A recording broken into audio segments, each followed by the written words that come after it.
about the dead. This is a nightmare. Enough about nightmares. You've got to be on your way before the ash is out for breakfast. Look alive, Carl.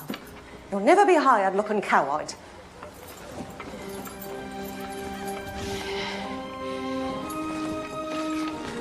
I read this note. I told your mother I'd do what I could, and now I've done it. Keep your hat over your face. Your mug's been in the papers. You can't tell him the truth or they'll send you packing. And God hates a liar, so just keep your mouth shut. You hear me? Keep your mouth shut. Well, hurry now. Go on.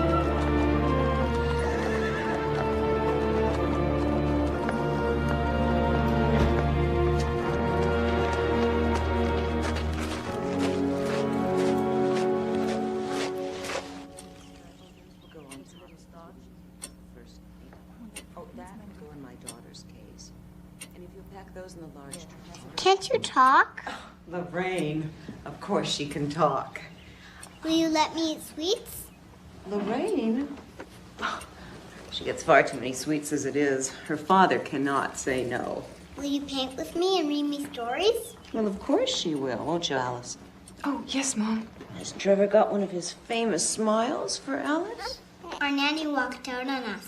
Well, not quite, but she did leave us in a pickle. We need to find a replacement quickly. We're going on a big boat. That's right, dear. Tomorrow we get on a big boat for New York. Would you like Alice to come with us? I don't know. Well, of course you do. What about you, Trevor? Do you like Alice? Maybe you should hold him. I'd like him to get used to you before we sail.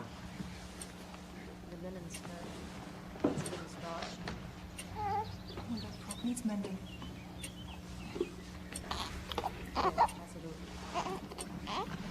You're supposed to hold his head. The note said that you've had experience with babies. I mean, that's imperative. Oh, yes, Mom. I got experience. I love children. I was just nervous, that's all. Well, there's no need to be nervous around us. We're just regular people. The most important thing is that you give our children loving care. Oh, my heavens. What a lucky girl you are. We're going to be sailing on the Titanic. Is the crew in order? Well, there's a fine bunch, sir. I know quite a few of them. Most come from the same neighborhood here in Southampton, but these 900 men never sailed together as a crew before, so there's a bit of confusion. Still, all in all, they're as proud a bunch as I've ever seen. Indeed, to serve aboard this vessel. Also, Captain, well, to serve under you. Well, thank you, Mr. Lowe. There's always a bit of apprehension on a maiden voyage, but I have the greatest faith in all of my officers and men, including yourself, sir. Now I'm afraid I must face the most perilous part of the voyage, meeting all of those reporters. We have here the largest movable man-made structure in the world. A super ship, if you will. 11 stories high, 5 city blocks long. A boat this big, it has to be slower than the Lusitania. Does the Lusitania have a library, a swimming pool, Turkish bath? We're offering luxury, a colossal showcase. And I can assure you, young man, that this ship will give the Lusitania a run for her money. Is it your vision, Mr. Ismay, or the owner's? Well, in all fairness to J.P. Morgan, may I remind you that my father founded the White Star Line. And now I, as managing director, intend to bring it into the 20th century. Ah, here he is. Captain. Captain Smith, is it true you're retiring after this voyage? That's true. Will you be writing a book about your adventures? Well, it'll be a very short book, I'm afraid. I haven't had much adventure. What about wrecks, accidents? Well, there've been winter squalls and storms and fog, but I've never had any adventure worth writing about. Certainly not recording for posterity. I'm afraid that I enjoy uneventful sea voyages. Like the one you're embarking on, sir? Exactly. Shipbuilding has become such an art now that a disaster is unthinkable. My job has become... effortless. Thank you. Effortless. Now, gentlemen, may I point out the dining room? For your information, we are stocked with £75,000 of fresh meat, £11,000 of fresh fish, £1,120 of marmalades and jams, and, of course, stock of the finest libations, cognac... Oh, one moment. Yes, Sandeman Port, 1870. Very good. Thank you. And we have... not there. Those chairs should go on the private promenade outside. They should be a darker green. They will be repainted before the next sailing. You can be sure of that. We have seen to every detail. What about lifeboats? We have complied with the statutes of the British Board of Trade.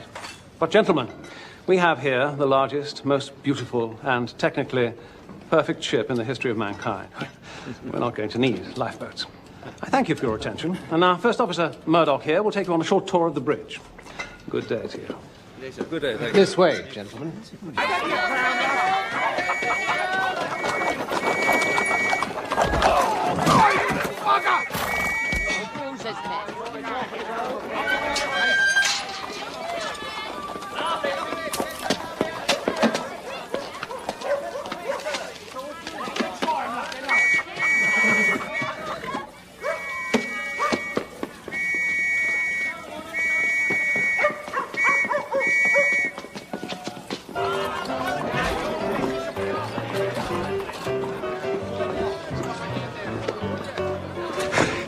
Tot of rum here, mate.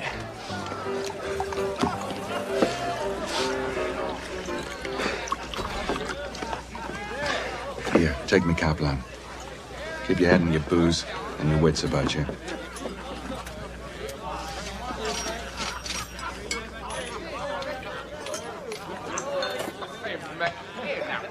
See him?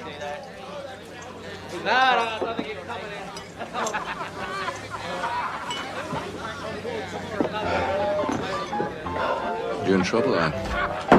Nothing serious, thank you. Drinks on me, chaps. I work for this. Worked and saved. Say farewell to bloomin' England.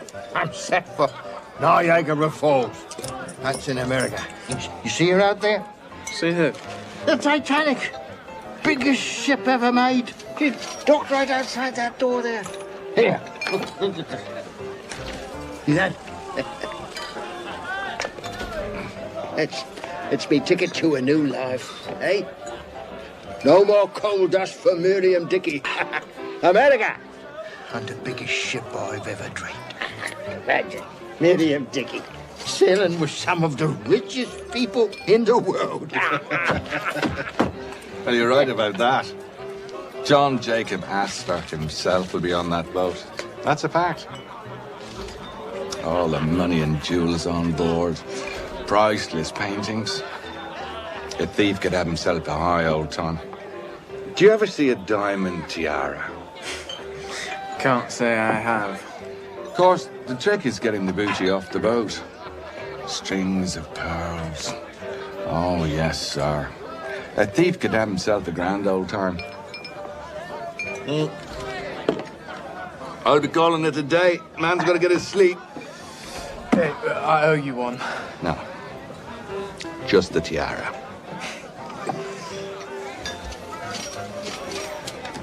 You be careful.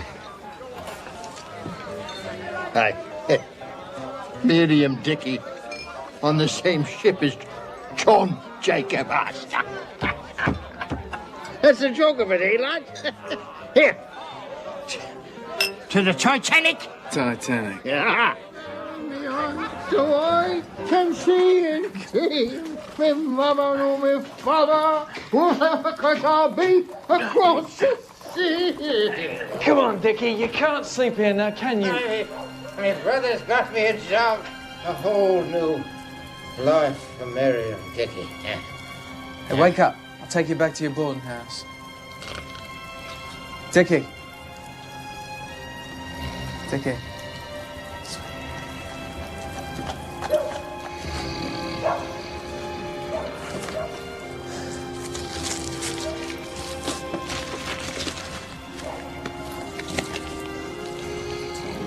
Titanic.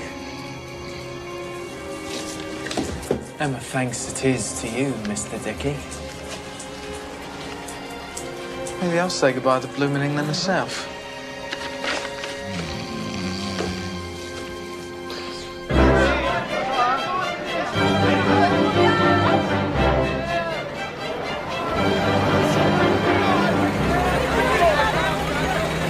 Nigel? Yes, sir. Get the bag. Yes, sir.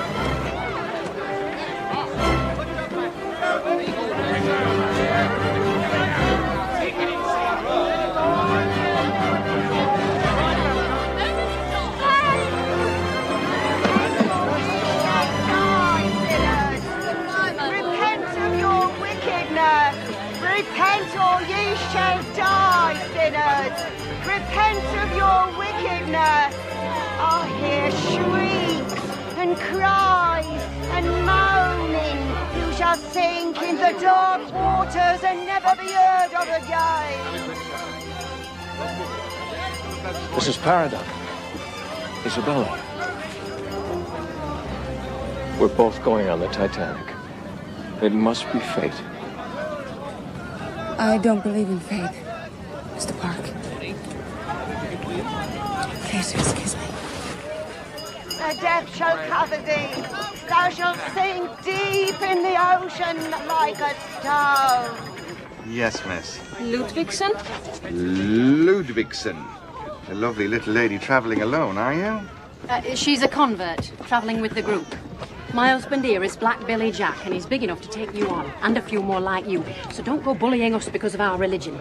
We're no simps. No, Clorinda. I be a blacksmith, sir. That's where my nickname comes from, not from my nature. Excuse me, I'm looking for the men's quarters.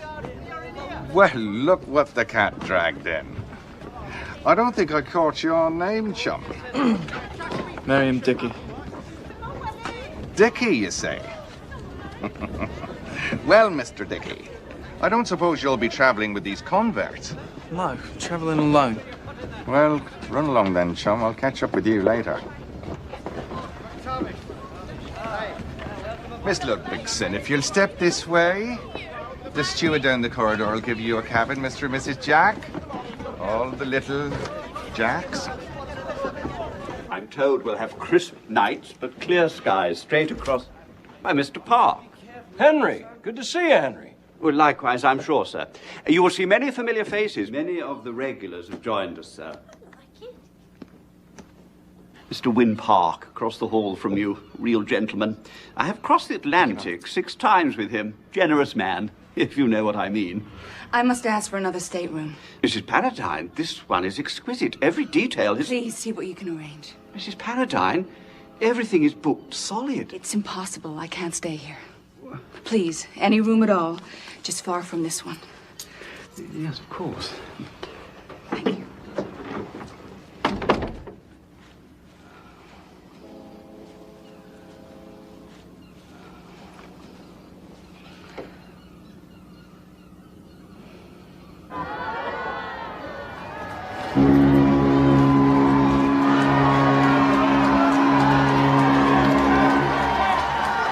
Mrs. Paradine? Excuse me. Oh, poor darling. We heard that you were in London. Your poor dear Aunt Grace. How sad for you, her passing. Well, I took matters into my own hands as soon as I realized that you were sailing with us. You will dine at our table, of course. And no moments alone. I'll see to that. And my granddaughter, Lulu, she'll keep you company. And my baby, Charlie. Lulu, don't slump. It's so lovely to see you. Don't look now. That's the infamous Molly Brown. Her husband made a fortune in silver and gold mines. They say he tried to shoot her twice. It was a terrible scandal. She's crude, but one can't ignore her. She's far too rich. Oh, and the Strausses. They own Macy's department store. Jewish. Oh, and Benjamin Guggenheim. Most people are content to bring back souvenirs of the Eiffel Tower from Paris. He's bringing back his mistress. Well, he's not sitting at our table. Oh, the Wideners. Alan, Lola, the Wideners. How are you all?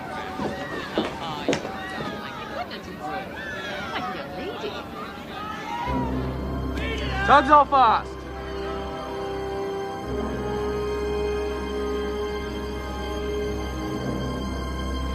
Take her out, Robert.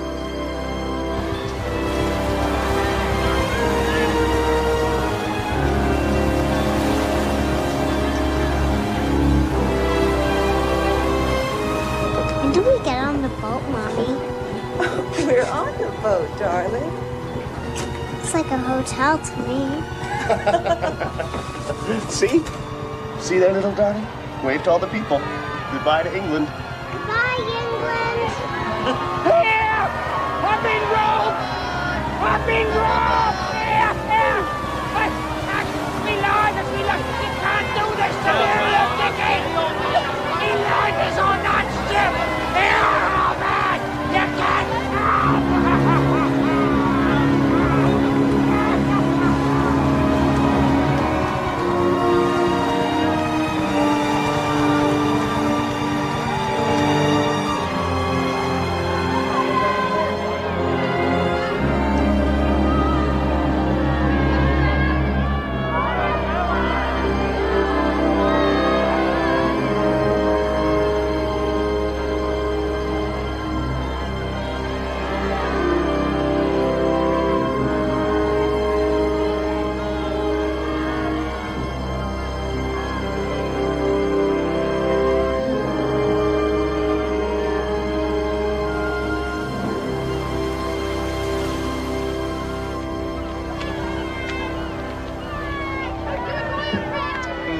Something wrong, miss? I left my family back in Denmark. I never see them again. I brought my mother's nightcap from the clothesline. That's all I have of her. Yeah, more than I have of mine. I look for a better life. Yeah, me too. My heart is divided. Yeah, well, it's better you don't have a heart. An emigrant must have courage. I have to keep thinking of that. To be grateful to be on this beautiful ship. This is nothing. Steerage. Now up there in first class, they got gold mirrors and crystal chandeliers. What is this first class? We all get to America at the same time. Yeah, but they get there in style. That's why I plan to do business. There in first class. Don't take courage. Take smarts. Throw that bit of raggedy cap away. Let go of the past.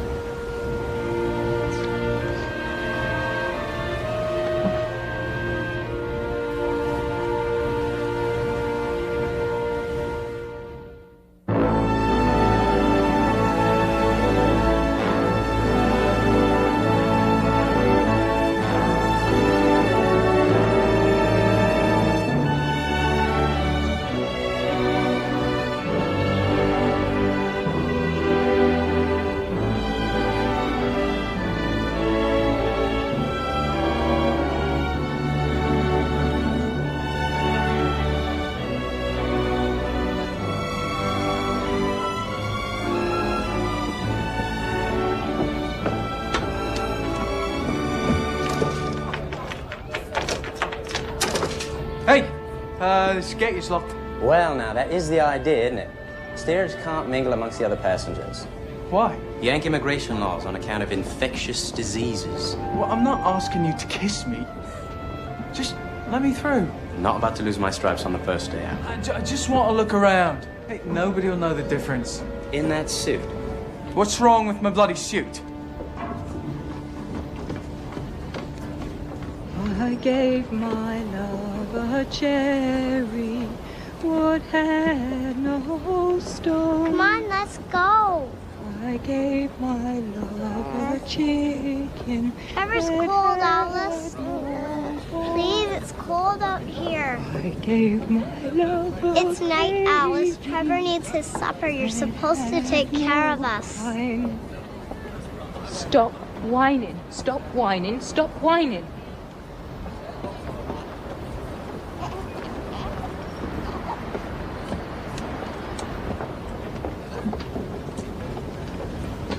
Come on, Alice.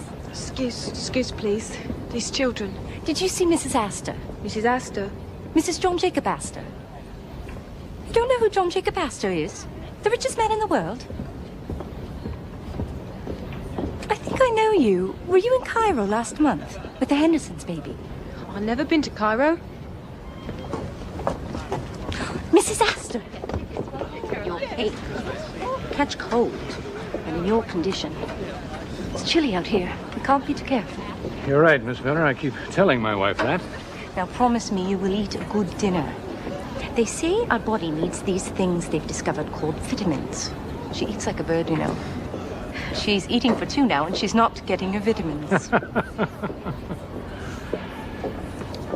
Just a few more moments, John, please, before we have to walk into the dining room. Have to be calm and regal when they all start to gossip. Come, my dear. Mr. Astor, Mrs. Astor. Mother Foley, the Astors. I should think they would be dining in their stateroom. I mean, the nerve. They must have boarded at Cherbourg. Mr. Astor is a frequent passenger on the White Star Line. Not with her. I know the real Mrs. Astor, the first Mrs. Astor. They say she's expecting. She can have a litter of little Astors, but she will never be accepted in polite society. Ah, to hell with polite society. They got each other and the U.S. Mint. Excuse me. Oh, Captain Smith.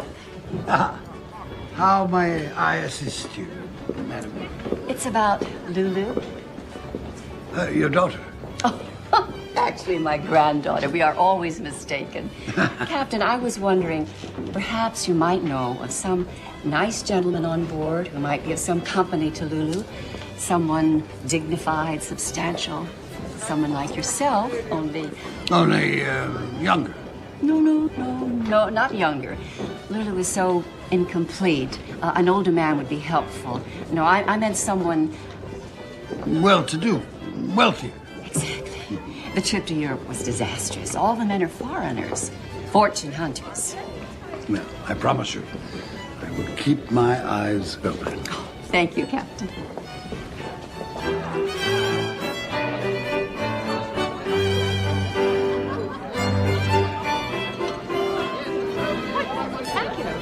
I see. Another bottle, sir? I'd like it before we get to New York, if you don't mind. Good health.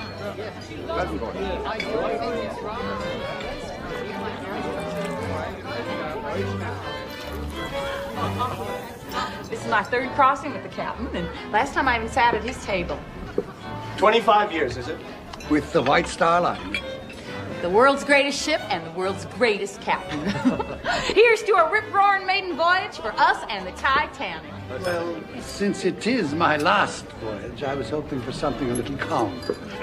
How fast are we going, Captain? I have a wager on it with Allison here. I say we're traveling in excess of 20 knots. You will excuse me. Captain Smith doesn't like to talk about speed, but I think it's safe to say that Mr. Allison owes you some money. Now, Mrs. Brown, would you care for some more oysters? Ooh, don't mind if I do. They're delicious. Big and fat and juicy. Oh, and some more wine, please. Lafitte Rothschild. We don't get wine like this in Denver. Boy, you built some rowboat here, Mr. Ismay. Well, I'm glad you're impressed, Mrs. Brown. Yes, I was determined to create a ship for the 20th century. One must be a visionary. Now, may I recommend the pressed pheasant, or perhaps the poulet poché à l'estragon? No skinny little poulard for me. I'm having roast mutton. Agneau et mouton. You speak French? I hired a French tutor. He pulled a cork from a champagne bottle and put it in my mouth. The cork, not the bottle. He said it'd force me to hold my mouth open when I talked. Well, I told him most people preferred me with my mouth shut. We are forgetting Mrs. Paradine.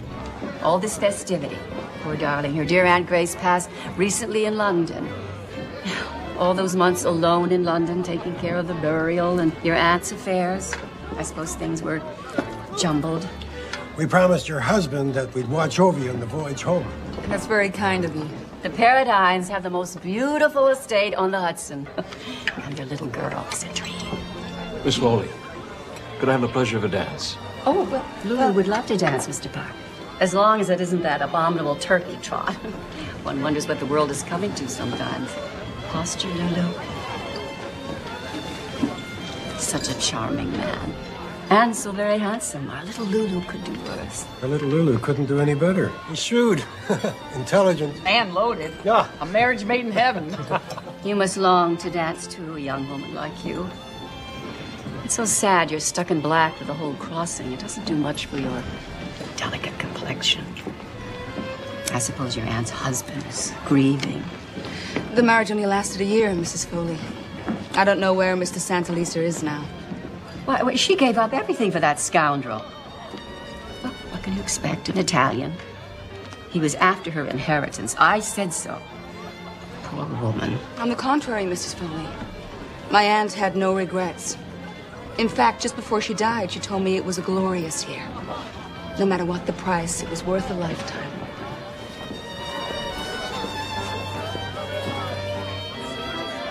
Would you excuse me? I have such a terrible headache. Oh, poor lady. Let me help you to your room. No, please continue with your dinner.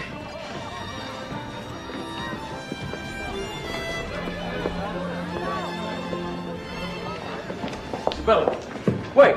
Go back to your dancing partner, Mr. Park. You're jealous. You're jealous. Now, you know how I feel. You can imagine what's been happening to me all these years. Hetty Paradine has everything your family's ever wanted for you. Money and a pedigree.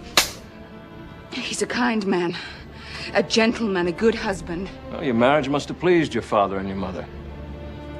The parents are both dead now. The past is the past. Irretrievable. It's been with me every moment of every day. Do you think it's been the same for me? Oh, Bella.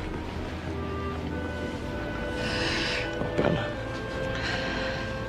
I'm married, Win. I never expected to see you again. You broke my heart.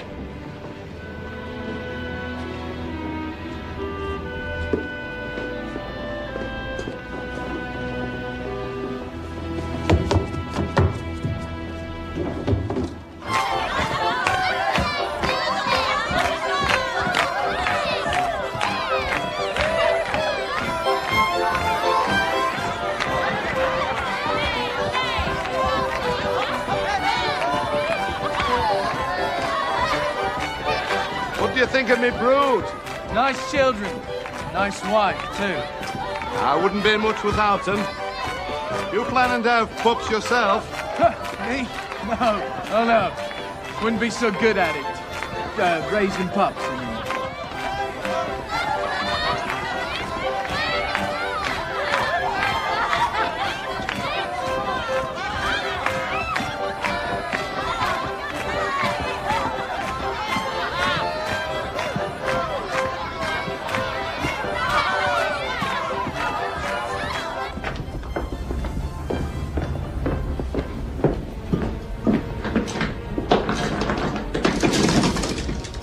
Damn! Crew only. There has to be another way up. Might as well be in prison.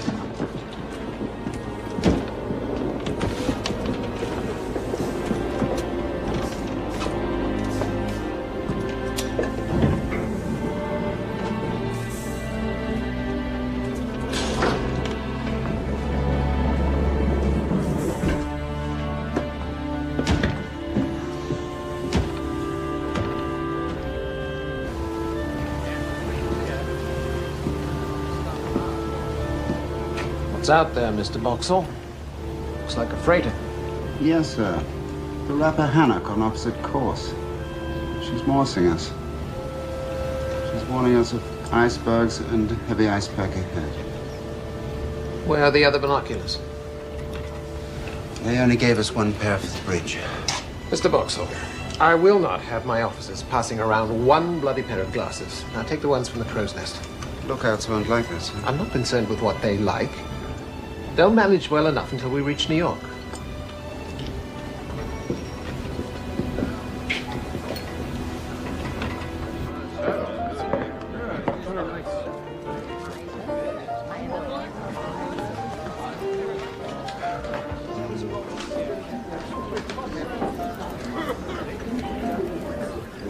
TJ, you sure you won't join us for another hand?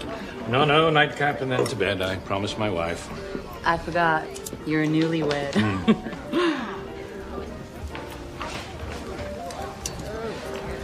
What's the matter? Never seen a woman smoke a cigar before? No, I mean, not a lady anyway, not like you. We'll get used to it. Woman's emancipation. We can smoke cigars. We can tell you men how to run the world. Hell, we'll probably have a woman president in the next 100 years.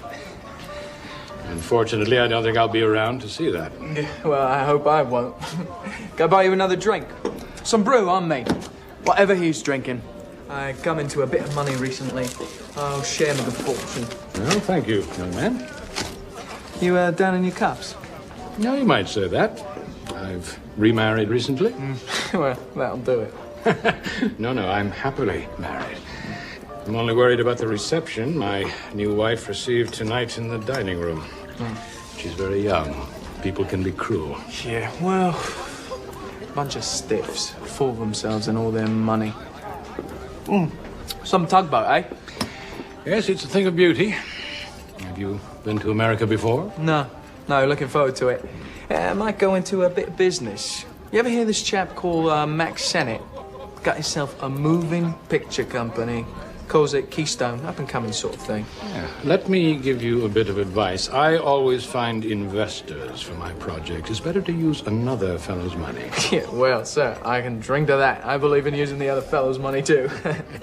Actually, thinking more about acting in the Keystone Company. Might do a bit of Shakespeare. Well, I'm sure you'll do well in America. Whatever you decide at, young fella like yourself. Yeah, well, nice to meet you. Oh, clumsy, so sorry. My wife will think I'm a sot. I'll have this clean for you. I got connections in the laundry. Don't worry about it. Good evening to you, and I will watch for you in the moving pictures.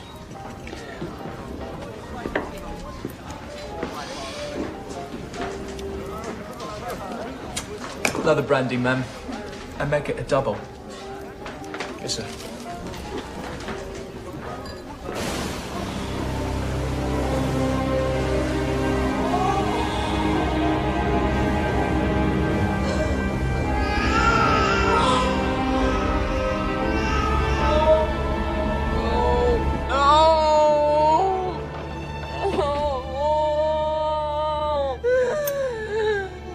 Alice, wake up. You're having a nightmare. My baby. He was dead. You know what I did? It's only a dream, Alice. You don't have a baby, Alice. That's right, Lorraine. Now go back to sleep. Mummy's here, sweetness. We don't want to frighten the children now, do we? There was ice in a shipwreck and he was out there in the freezing water. Oh, dear, now, baby. Alice, please. There, honey. Oh. What is it? A bad dream, apparently. She's very nervous. His night garment's on backwards. We stop at Queenstown tomorrow. I think it's best for all of us if Alice gets off there in Ireland.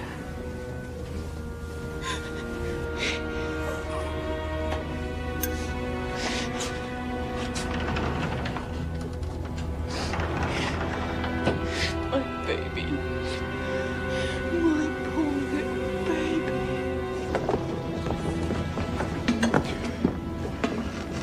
Are you lost, Mr. Dickey? Oh, you.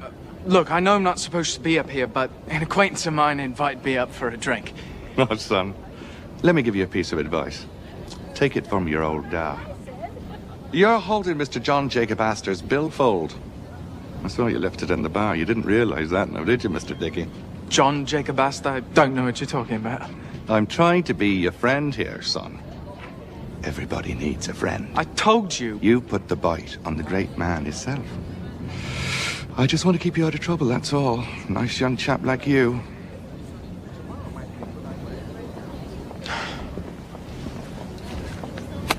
There's a good boy. The best. You don't want to get caught in your first night out stealing billfolds. Especially one belonging to Mr. Astor. It's all there. I'll tell him I found it laying on the floor by the bar. Must have dropped it, eh? You're not going to report me? Of course not. I helped you before, didn't I?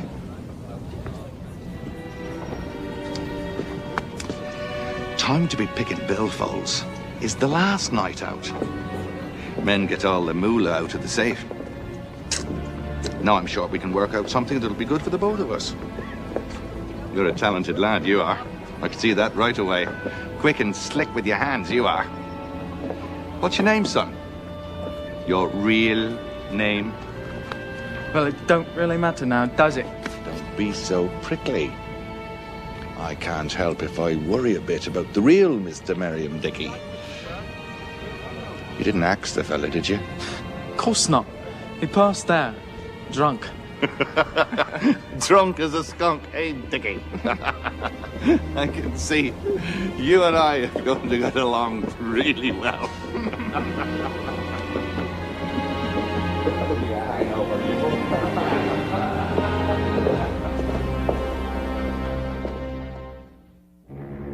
All passengers disembarking in Ireland must proceed to the boat deck. We have landed in Queenstown. Sir. No! Don't make me go, I beg you. You've been fairly treated. I've given you plenty of money for your boat fare back to England. Oh, you're kind people. You have to understand. I'm just a young girl alone in the world. Please, miss. You've upset my wife. All this talk about your baby. I couldn't help it. See, I had a baby what died. Your baby died. Where's your husband? He's no husband, sir. Anyway, he ran off. I can't go back to England. Don't cry. Will you promise to keep these things to yourself? It would only upset my wife. Yes, sir. I promise. It would also help if you could get through the children's supper without spilling soup. I've been nervous, but I'll do better now. If I give you this chance, you won't let me down? My word, sir. I give you my word. And I thank you for the opportunity to stay on the ship. I do, sir. I thank my lucky stars.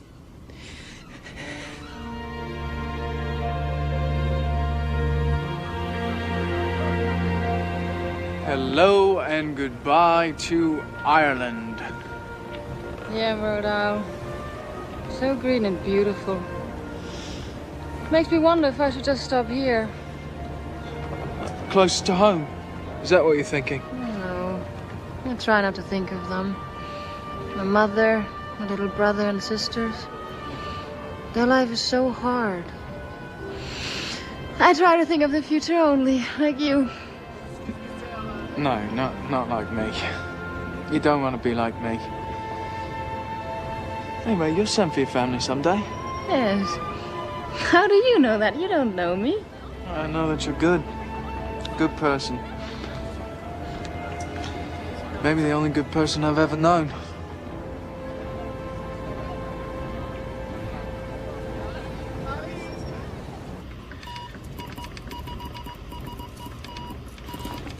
So, which is which then, eh? Oh, green's where I've been, yellow's where I want to go. Right. You know, Phillips, you're probably the only bloke who took the ad seriously. Join the Marconi company, see the world. Yeah, well, here we are. Yeah, like hell, see the world. How are we supposed to see the world, Phillips? Stuck in this bloody broom closet. Wynn Park, I'm expecting a Marconi-gram. Oh, yes, sir, Mr. Park. There's so many messages coming and going. Oh, there we are. There you are, sir.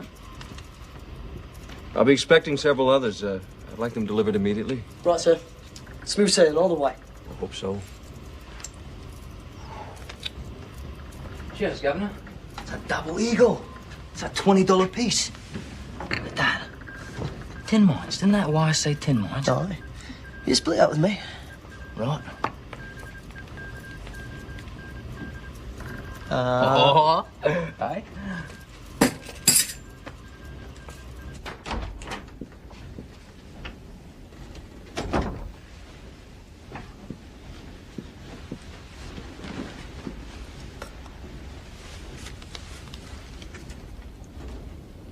Please forgive me, I was a bore.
A red dress.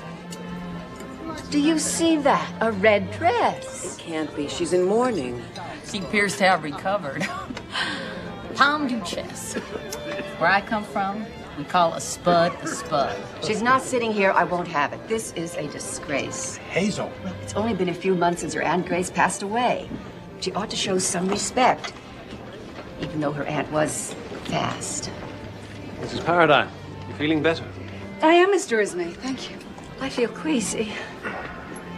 Mr. Park? Oh, he had urgent business. I understand the Bolivian government has given them permission to open some tin mines. That's dangerous. That Zapata fellow? That's Mexico, my dear. It's the same thing. Oh, here he is. I knew he wouldn't disappoint us. Evening. I'm sorry I'm late. So it's mining, is it? Takes perseverance. Me and my man, we never gave up when others did. Our little Johnny mine turned out to be the richest gold vein in the world. Of course, it didn't exactly buy us happiness. Well, money doesn't always get us what we want. You unlucky in love, Mr. Park? My family tree is missing a few branches. I set out to prove to a young lady's parents that I was worthy of her. And she married someone else. Mr. Park, you could have any woman in the world. Except the one I want. You'll be going there, Mr. Park, to Bolivia? Yes. As soon as we land in New York. Oh, you can come to our Lulu's birthday party. I mean, one little week. The Bolivian government can wait. Mrs. Paradine. Will you tango? I thought you'd never ask, Mr. Park. My dear, are you forgetting you are in mourning? I've mourned enough.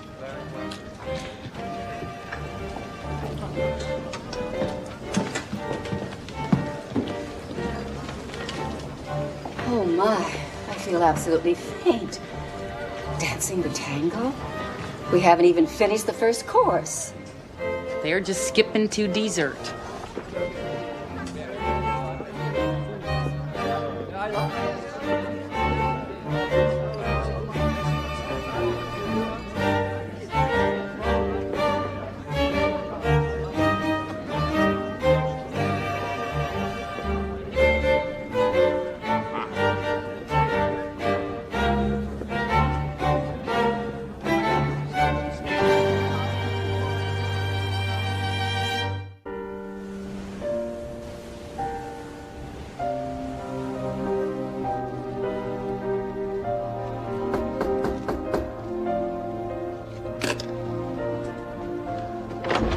Wait, oh, Your pardon, ma'am? excuse me, I thought Mr. Park. Oh, I believe you went up for an early breakfast. Mrs. Paradine, I have wonderful news for you. I have managed to convince the Countess of Rothes that she absolutely must take this stateroom. Her servants have packed all her things, so here I am, ready to move you. Move me? Well, you weren't happy in this suite, and it's my job to make you happy. Oh, yes. Well, that won't be necessary. I'm quite happy here now. Yes, but I've arranged for it. The Countess of Rothes. It took a great deal of maneuvering. I've changed my mind. I'm completely comfortable here. Thank you. Yes, but what do I tell the Countess of Rothes?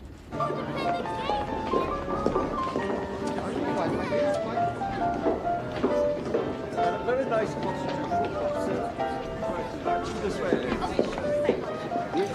Very small. I slept like a baby last night.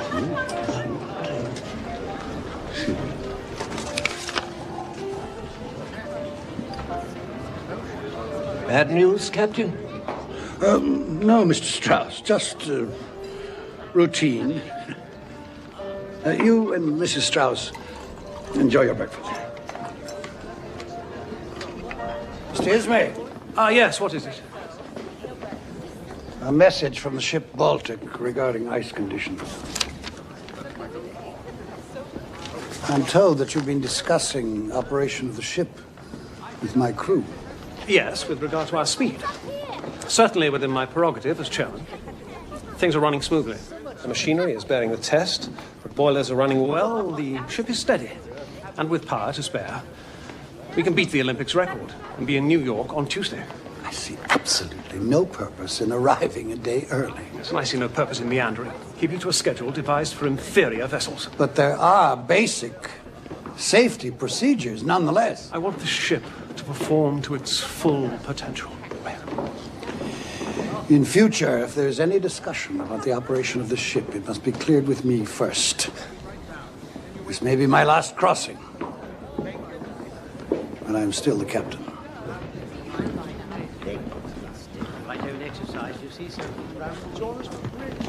When? Good morning. Good morning. You couldn't sleep? No. Me neither. I was up thinking about you, and life, and your daughter, Claire. She's such a tomboy. Hates fancy clothes. She's very bright, curious. She loves dogs. She loves horses. She rides for hours with her father.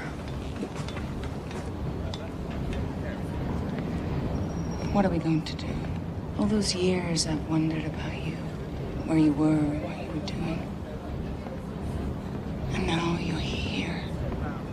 With you? For 4 days?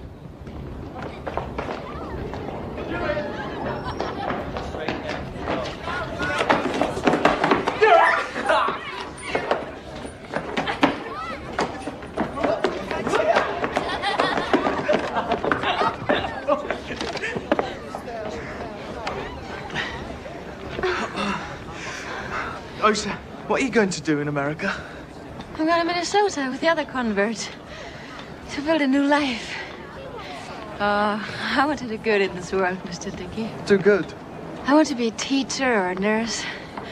Have children of my own and raise them to be good souls and to help their fellow men. Like Mrs. Jack teaches her children. The Jacks have been so kind to me. What's your dream? My dream? You have a dream. I can see it in your eyes. You know something, Osa? I do have a dream. Have you ever seen one of those moving pictures? Moving pictures? Yeah, I saw one at a carnival peep show once. I put my eye to the hole in the box, and there was people in there. Moving. Oh, I mean, there wasn't really in there, but it was like there was. There was this beauty, Mary Pickford. Oh, that's my dream. Mary Pickford? No, not her. I mean, my dream is to be a part of it. Part of the moving pictures. Well, then you must work for it and make it happen. No, stupid pipe dream.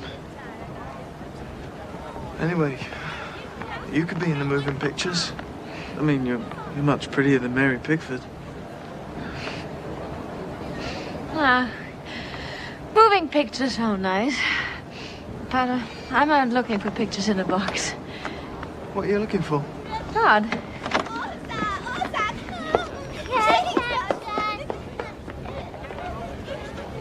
They say we're at the dawn of a new age.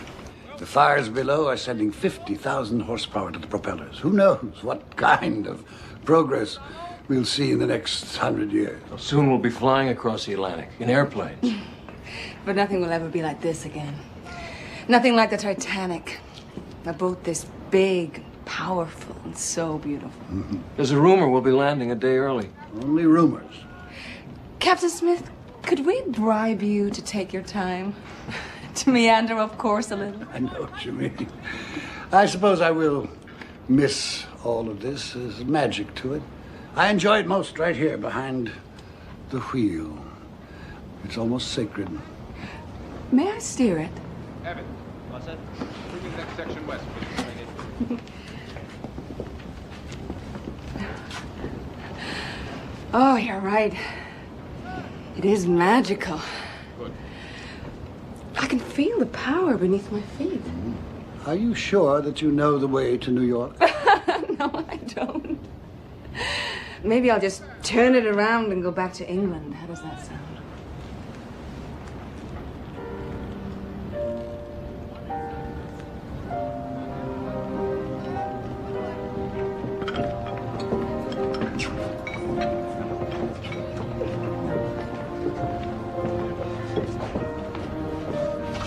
It's not fair.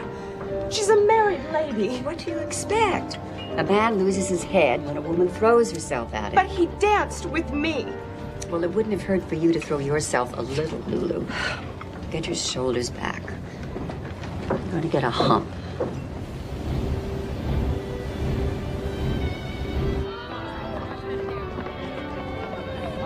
Most of them don't bother to leave their jewels with the purser. They want to wear them. Come on, I'll show you. Hey.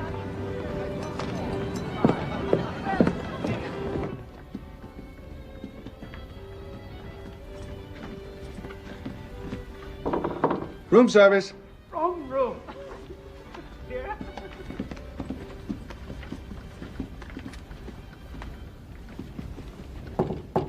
Room service.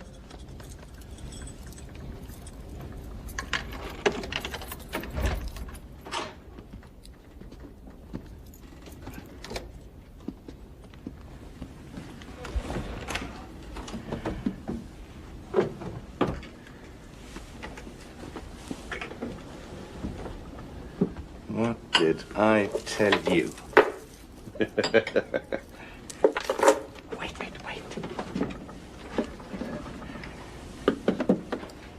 Looky here. What do you say? A diamond tiara. Go ahead. Try it on for size.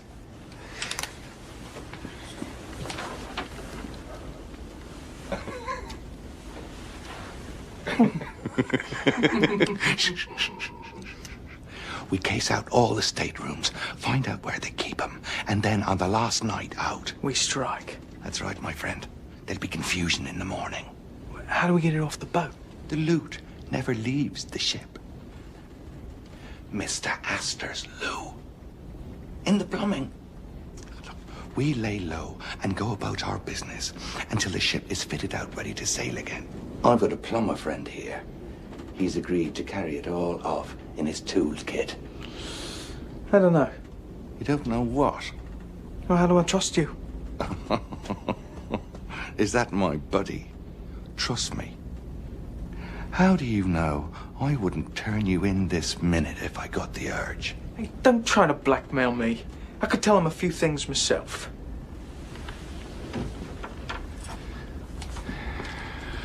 I've worked for the White Star Line for 12 years. I'm a trusted employee. Who do you think they're going to believe? Me or Mr. Dickey, who isn't Mr. Dickey at all? Come on, boy. You better get out of here. The tiara.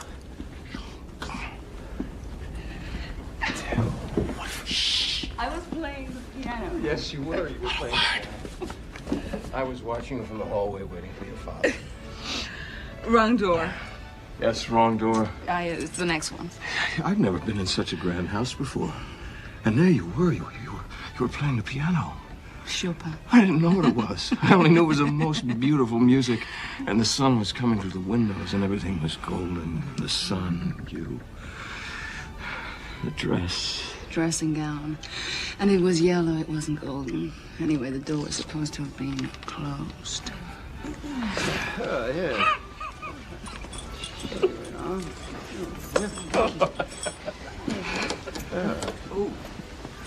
Lady lost her key. It was see-through. Your dressing gown.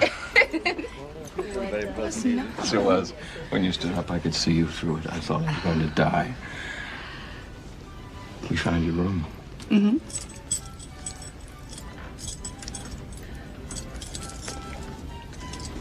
Well, can you get the key in the lock? Can you? I'm trying. Can you get the key in the lock? Can you?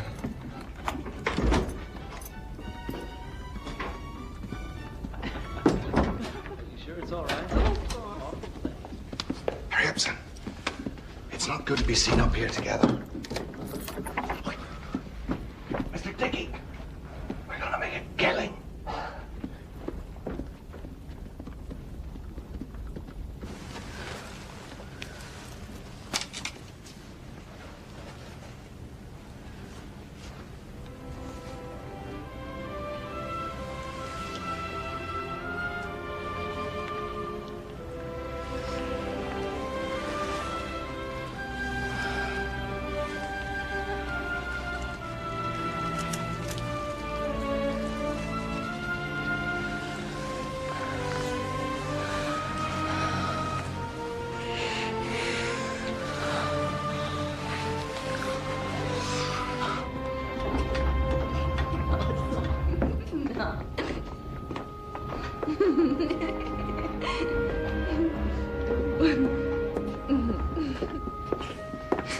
Look at you.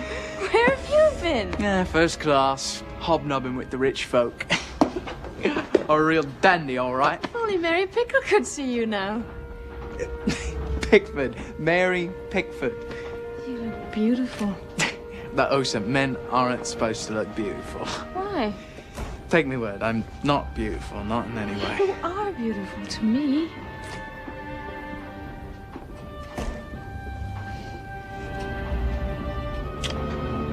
I don't know. Maybe something has rubbed off of you and onto me.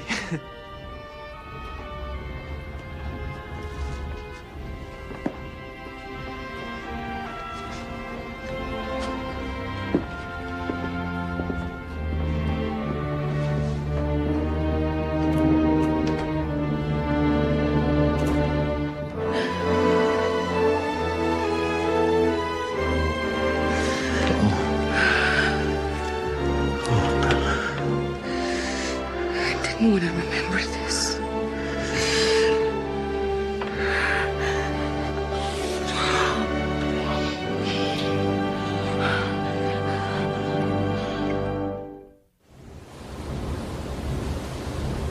She's a thoroughbred, Mr. Lightoller. I'd swear there was a boat drill scheduled for this morning. Well, if I know the captain will skip it, Sunfool's gone and set it for the same time as the Sunday service, and the captain surely won't miss saying devotions. Chief Bell! Here, Mr. Chairman. Don't look so shocked, Mr. Lightoller. I frequently check in the boiler rooms. Tell me, how many boilers are currently lit? 24 of the 29 are in service. That's 80%, is it? 84. And the propellers are at 75 revolutions per minute. And our speed? 21.5 knots, sir. Have the men light 2 additional boilers? I've no orders from the captain. You have my orders, Chief. I want us at 22.5 knots by noon. Carry on.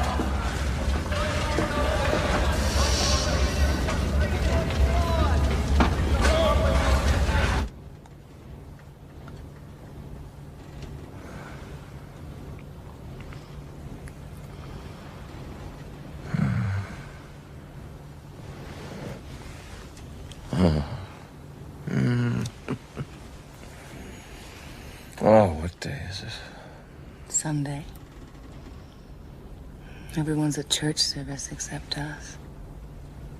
We're the sinners.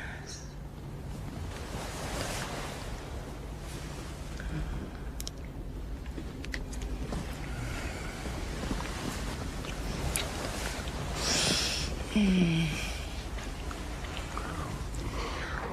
knew I was sailing on the Titanic, didn't you?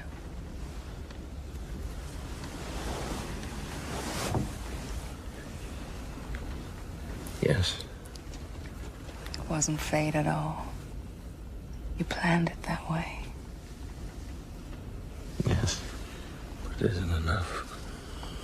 God, I want to be with you always. Come to Bolivia. I know I have no right to ask, but come. When? Come with me. I don't know. I just don't know. Does it have to end?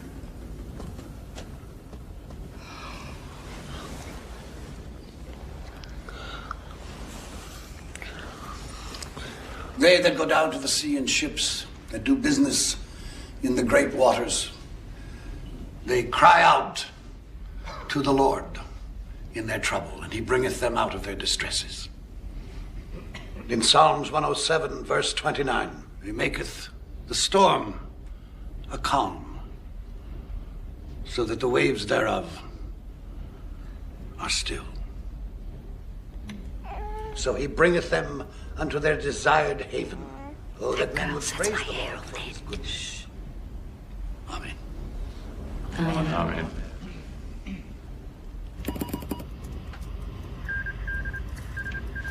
Got a Masaba here. She's reporting heavy pack ice ahead. Large bergs. And field ice. Right, well, I'll run it up to the bridge. Actually, not now. It's 20 minutes to 5. Let's clear through some of this backload first, eh? Right. Now, you must come visit me sometime in Denver, Captain. I'm having a huge party in June. Well, I suspect that in June I should be in Hampstead making up for all the gardening I've been missing for the last 40 years. I'd like to spend a little time with my wife and daughter. Oh, lovely. I understand. My husband, JJ, is ambitious and smart, but he's more comfortable in Leadville. Myself, I want to be more civilized. I guess that's why we've gone our separate ways. Tell me something, Captain Smith. Won't you miss the sea? I suppose I shall. But just between you and me, sometimes being on a ship is like being in jail with the possibility of drowning. Well, you just got 3 more days. It's only 3 more days. Yeah. Then you're a free man. The rain don't run, you'll spill it. What's going on here? Now, look what a mess you made. You seem to have your hands full. I'm Marge Miller. What's your name? Her name is Alice. Rain? Shh. Come along.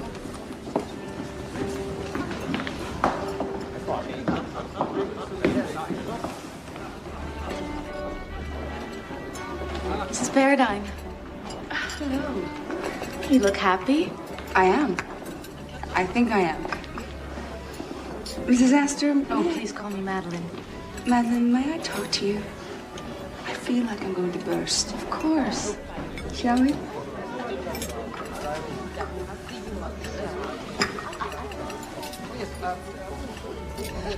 What was it like when Mr. Astor got his divorce? It's painful. For everyone. I felt terribly guilty. But we've embarked on a new adventure. I try not to look back. Are you contemplating divorce? I have a young daughter. I could never leave my daughter. Oh, but surely you could arrange something with your husband. He would never let her go. I couldn't hurt him either. In a way, I feel indebted to him. He helped me at a terrible time in my life. He was my knight in shining armor. You're in love with Mr. Park, aren't you? Yes. I have loved him for many years. These things seem like they can never work out, but somehow they do. Life is so short, Isabella. There's hardly any time, is there?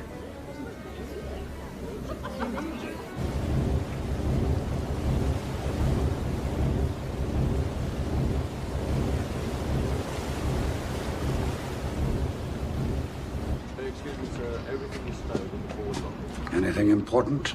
Another ice warning, sir. It's from the Coronia. Post the coordinates. I will, sir. Remarkably cold tonight, is it not? Yes, it is.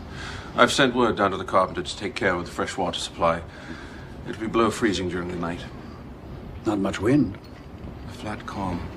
In 24 years, I've never seen so calm a sea. Low, low. Breathe and blow, wind from the western sea. Over the rolling waters go, come from the dying moon, and blow. Sir? Upon my word, I have not thought of that verse since I was a cabin boy. Love of the ocean brought me to the sea as a lad, and there's still wonder in it.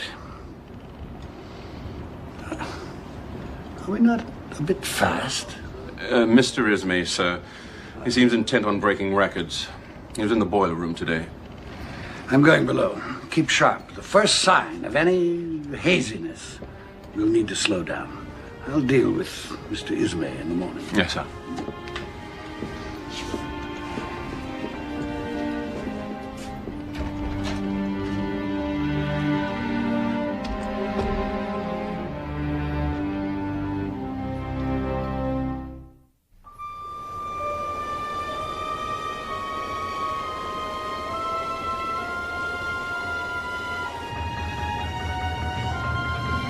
Captain Lord. White patches ahead. That'll mean ice. Stop the engines! Stoke down the boilers! We'll hold its position for the night.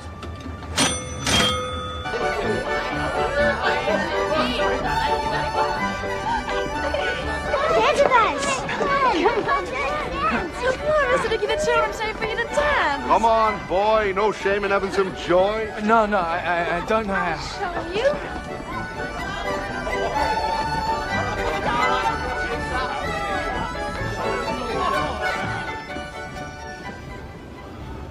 Right now, upstairs, the wine is flowing, the jewels are sparkling.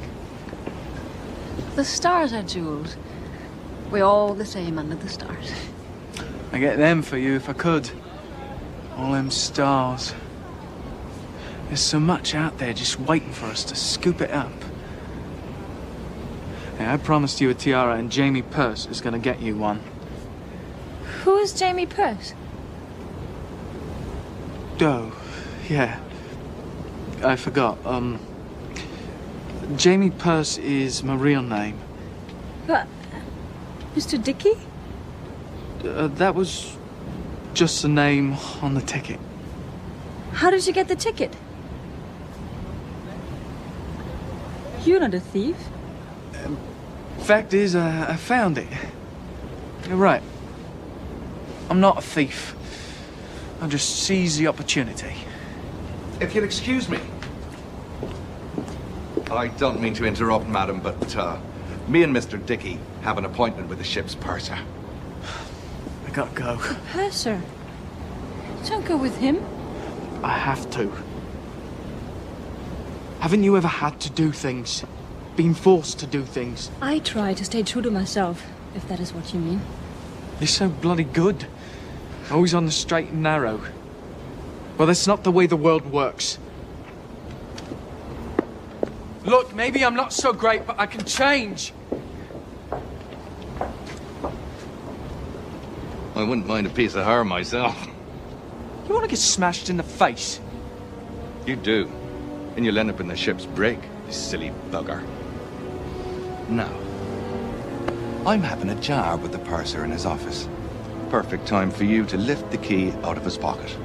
Magic hands like yours. No problem. Understand? All right. You just stay away from her. You hear me? She's too good for the likes of you. And me.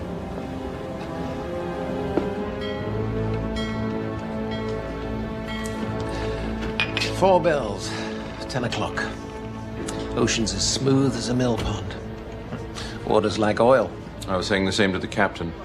He left word to be called if conditions become doubtful. Good night, Mr. Murdoch. Yes, right. Good night, Mr. Lighton.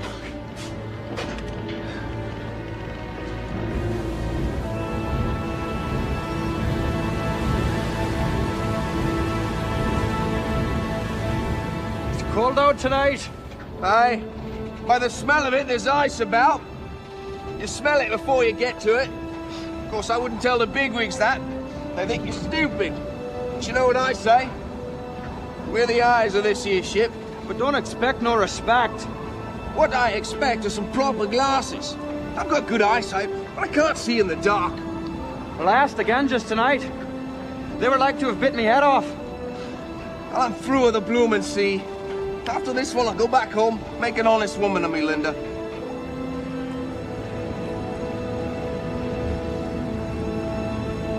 There's a ship. Off the southeast.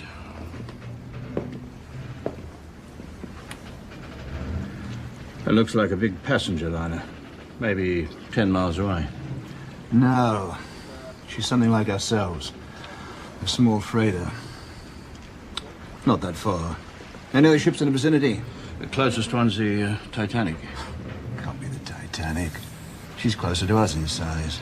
That must be a freighter. Or a fishing boat. Maybe. Have Evans radio the Titanic. Tell him we've stopped for the night. Surrounded by ice. Yes, sir.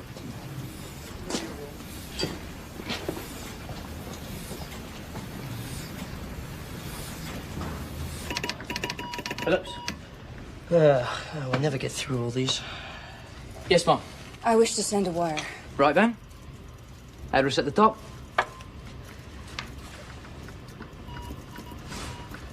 My husband is at our home on the Hudson. This has to go out immediately. Do you understand? Yes, ma'am. The thing of it is... We're both down here right now. The wireless broke down last night and wasn't back in commission until 5 this morning. We've got quite a backlog, ma'am. Please, this has to go out immediately. You have to send it right away before Mum. I lose my strength. Before I change my mind.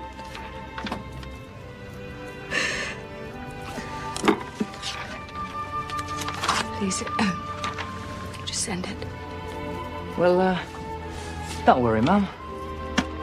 It's very urgent. Promise me. We'll do the best we can, eh?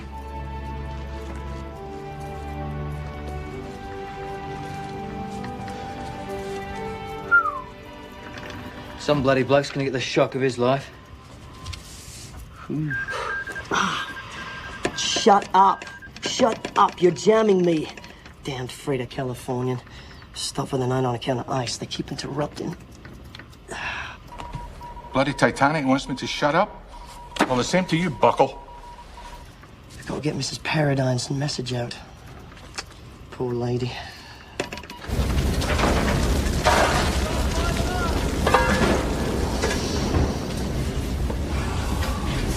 Cool your fag, Chief. Aye, thanks, Jack.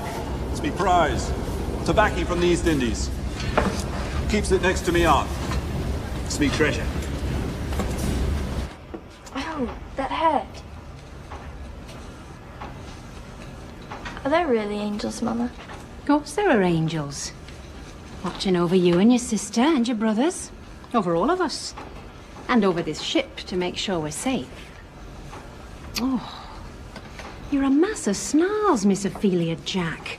Need one of them angels down here to brush it out. It doesn't look right.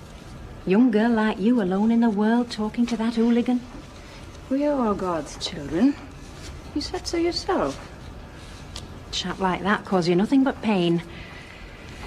There. Here we are. You're almost an angel yourself. We're off to bed now, Osa. Sweet dreams, Osa. Sweet dreams. You say your prayers, Osa. God will keep you from harm. And all the angels too, Mama. And all the angels too.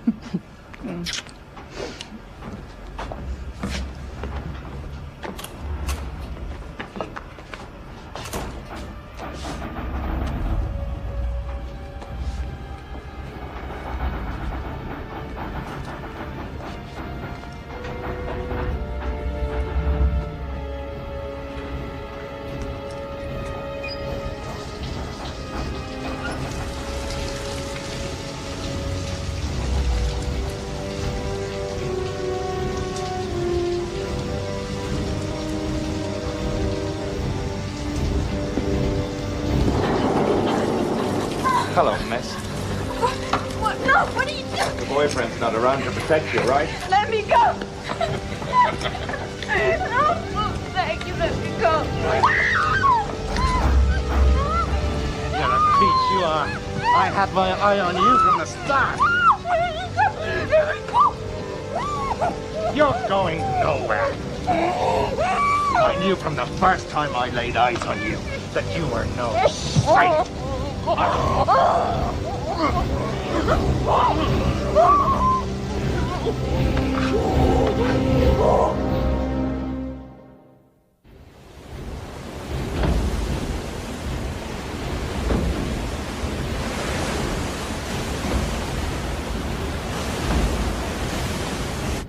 $22.5 knots.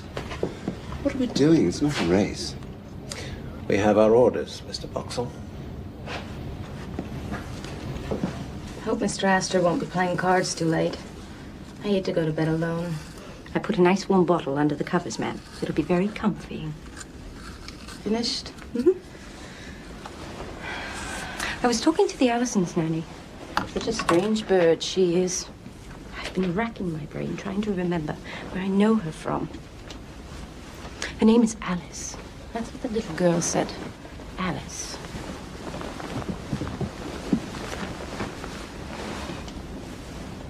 Oh, Mrs. Astor, I must go get your husband.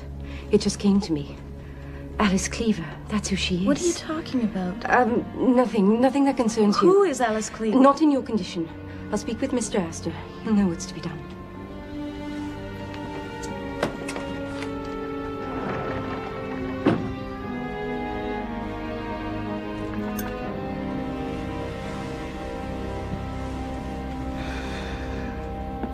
You boys keep playing like this, you're gonna pay for my trip. And tomorrow night, poker. You must excuse me for just a moment. We'll wait. He's the one with the money. There's something wrong with my wife. Oh, no, she's safe in bed. Well, what is it then? You must go have a word with Mr. Allison, sir. You must warn him. What are you babbling about? The nanny, I recognize her, sir. Alice Cleaver. She was convicted about 3 years ago for murdering her baby. Where did you hear all this rubbish? It was in the paper.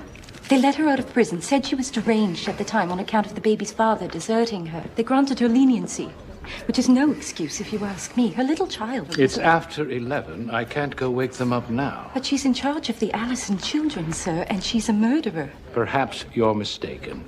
At any rate, nothing will happen tonight. I will talk with Mr. Allison in the morning. I'm sure he won't mind your waking him up under the circumstances. In the morning, Miss Miller. I will speak with Mr. Allison in the morning. She threw him from a train. The baby boy. The touch of haze on the horizon. There's ice ahead.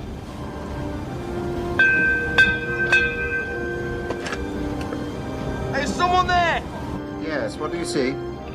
Ice! Dead ahead! A berg less than a mile away! Thank you. Iceberg right ahead. Hard to starboard, Mr. Hitchens. Hard to starboard. Helm is hard over, sir. Full speed astern.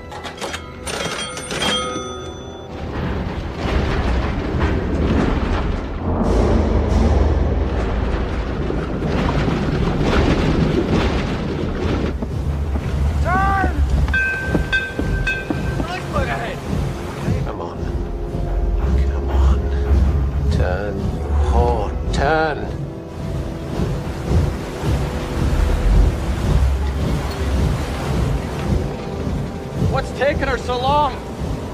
Turn! We're gonna win the bloody thing!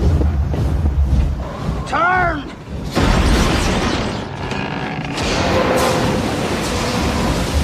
We did it, man! Oh no! We're dead!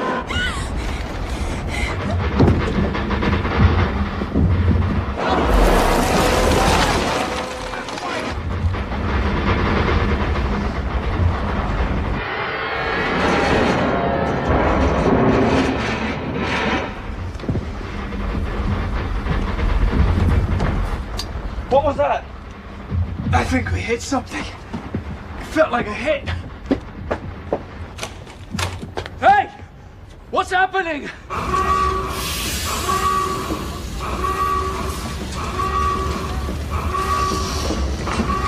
Fasten up now! Move! Quickly! Alice, we can't allow water into the boiler!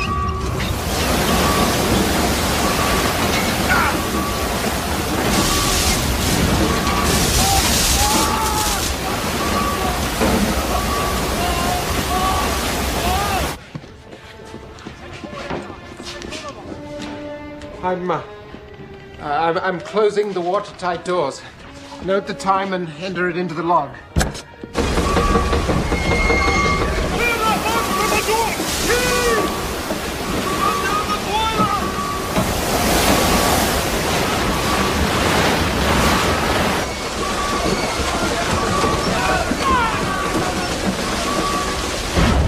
Captain on the bridge. We've struck something, Mr. Murdoch. An iceberg, sir.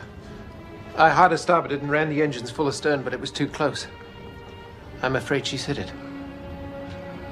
Dearest God. I closed the watertight doors, rung the warning bell. Sir, do you hear me? Impossible. This cannot have happened.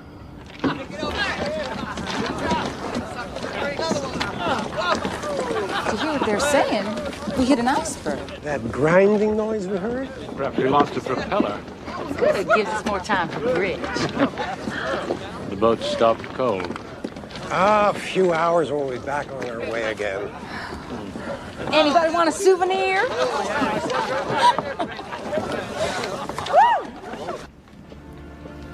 Isabella. Did you see it? The iceberg? I've done a terrible thing. What? I've sent Eddie a wireless. Yes. I can't give you up. I won't. I've told him all about us, and I've told him I'm going to Bolivia with you.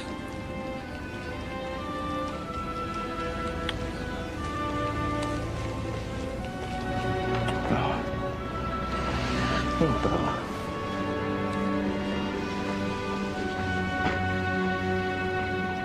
All right, cut it out, everybody. Calm down. Show's over, folks. Come on, let's get back to our bridge game. After all, this tin tub's unsinkable. Not so bad.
Stop it!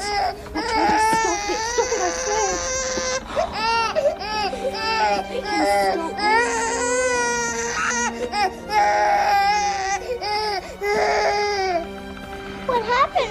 what happened. We're all gonna die. Bring those pump lines in here now! For the moon! Quickly!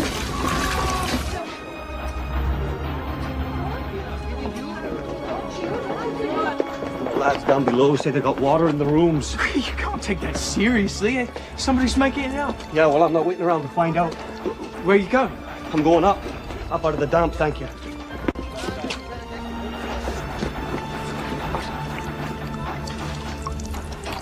Oh, God. Water.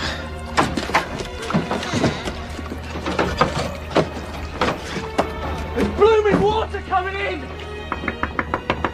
Mr. Allison, sir, there's something wrong. Another nightmare. She's having another nightmare. Oh, that girl. I tell you, Hudson. Mr. Allison. I'm coming.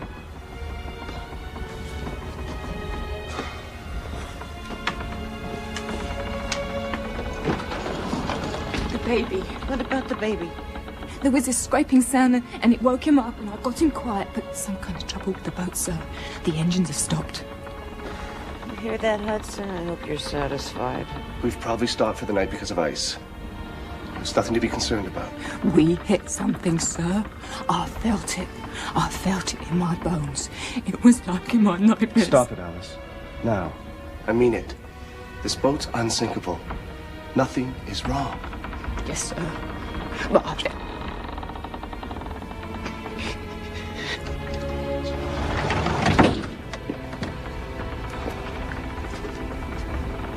Too soft-hearted with that girl. When we arrive in New York, she goes.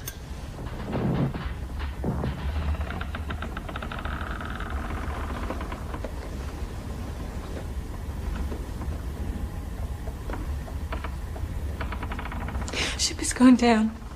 People screaming. Bodies floating in the water.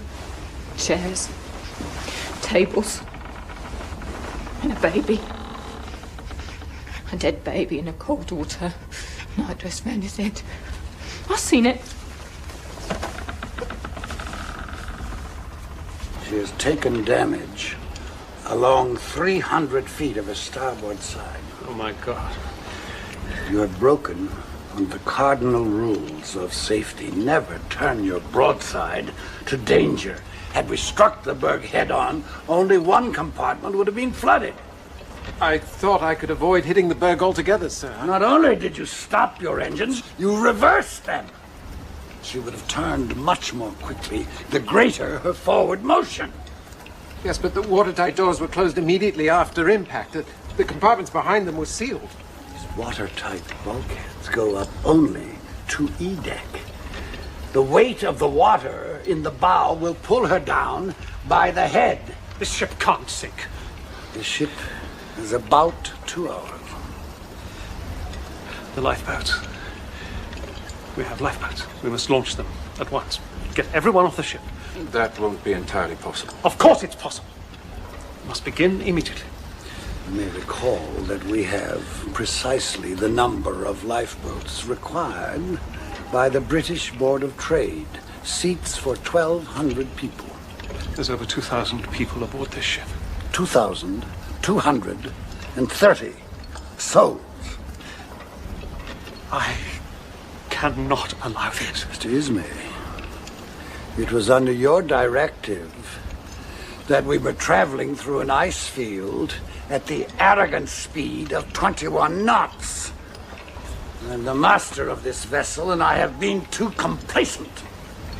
Captain Smith, general distress over the wireless should be sent immediately. Mr. Murdoch. Sir. See that the passengers are roused. Mr. Lightoller, organize the crew to uncover the boats. It would be best, sir, if we didn't give any indication to the crew or the passengers as to the seriousness of the situation. Yes, quite so. We don't want to start a panic. Yes, quite so.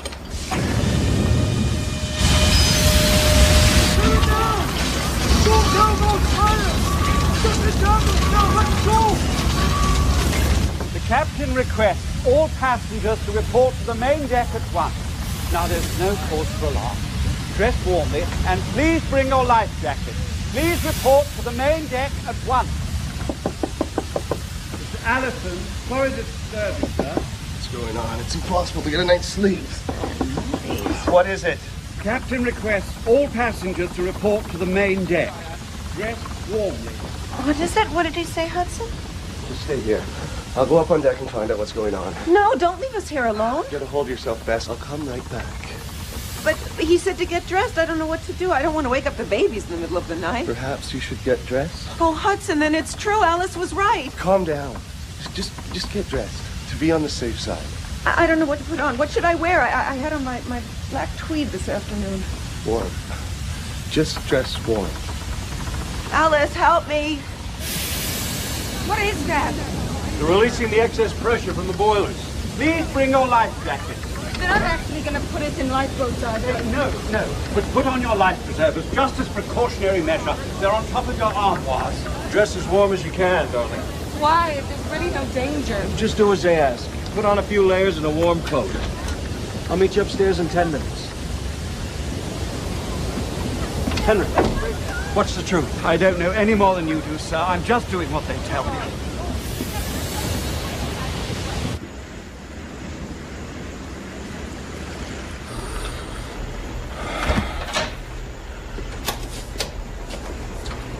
You look fagged, Evans. 18-hour shift, lad. What do you got tonight? Oh, just the Titanic. Sending up a batch of messages to Cape Race. Could be interesting. Do you mind if I listen for a while? How about it? How's your Morse coming? I'm figuring out the odd letters. Even get the gist of it sometimes. Well, we'll see you in the AM.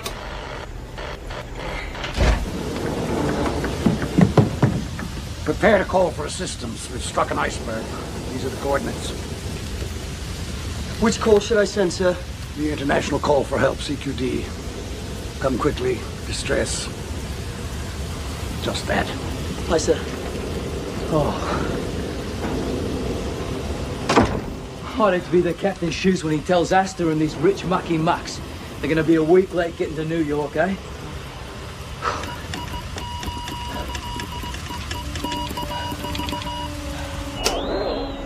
Power run out. Well, I'm too tired to wind it up tonight. I'll do it in the morning when I get more strength. Good night, mate.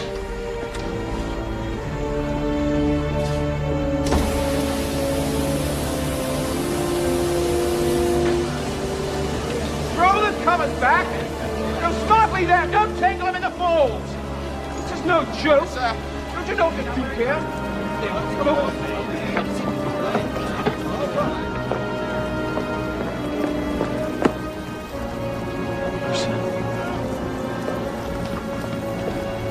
Is that you, Osa?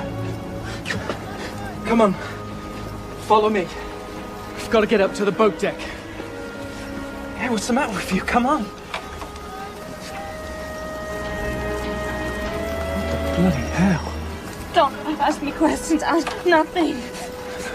Don't make me. Look, Osa, I'm trying to help you. Calm down. I need man. I'm not just any man. You know. Hey, look, I don't know what's happened, but you have to listen to me. You've got to come up with me to A-Deck where it's safe. My girl. There's Elsa. Look at this. I knew no good would come out of you. What have you done to her? I found her. I would never hurt her. Take the children down to the common room and find your father. She's been beaten. Lord knows what else. The crew come down here helping themselves, touching the girls and saying bad words. Think we're weak because we're people of God. Maybe they never heard of God's vengeance. But report this to the captain, I will. The captain don't quite have the time right now to be hearing complaints. Now's the moment, lad. It couldn't be better. I can't come now. She's hurt. Something's happened. I can't get it out of her. Let our people take care of her. We have work to do, you and I. Are you, coming then, Mr. Dickey?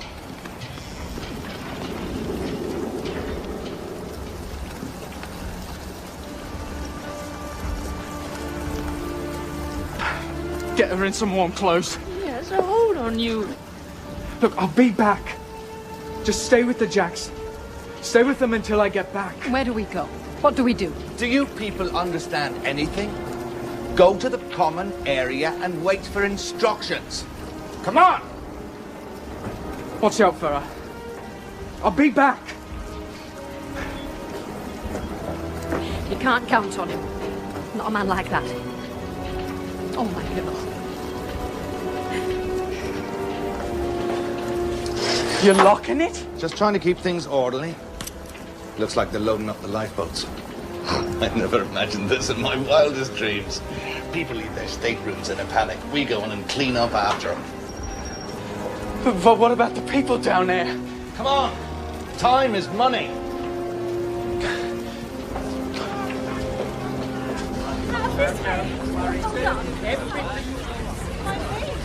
Captain Smith, I have a word with you, sir.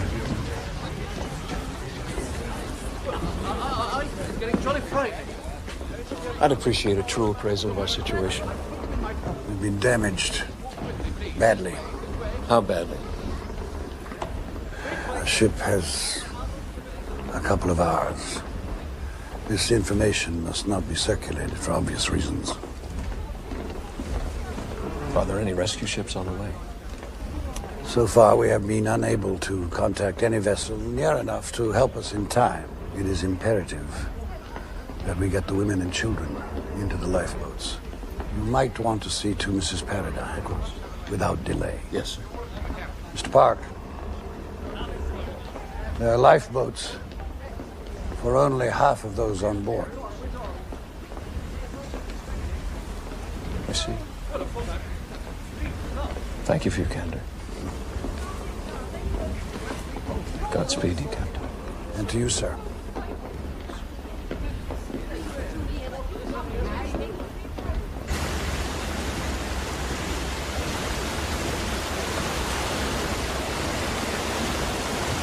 We'll see you later.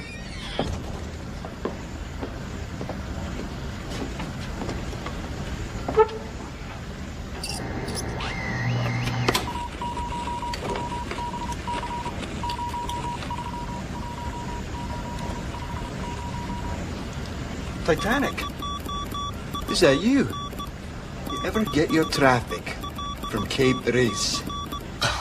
Some bloody fool is asking about our passenger mail. Come at once. We've struck a berg. It's a CQD. We're sinking. Tell your captain we've only got an hour.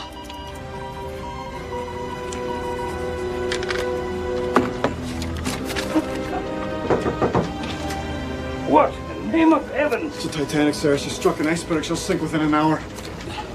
Dean, turn the ship around immediately. North-northwest. Aye, Captain. Are you certain of this message? Absolutely, sir. Folks will survive 20 minutes in this freezing water. Send word to Captain Smith we're coming fast as we can. Even at full steam, it'll take 4 hours to reach her.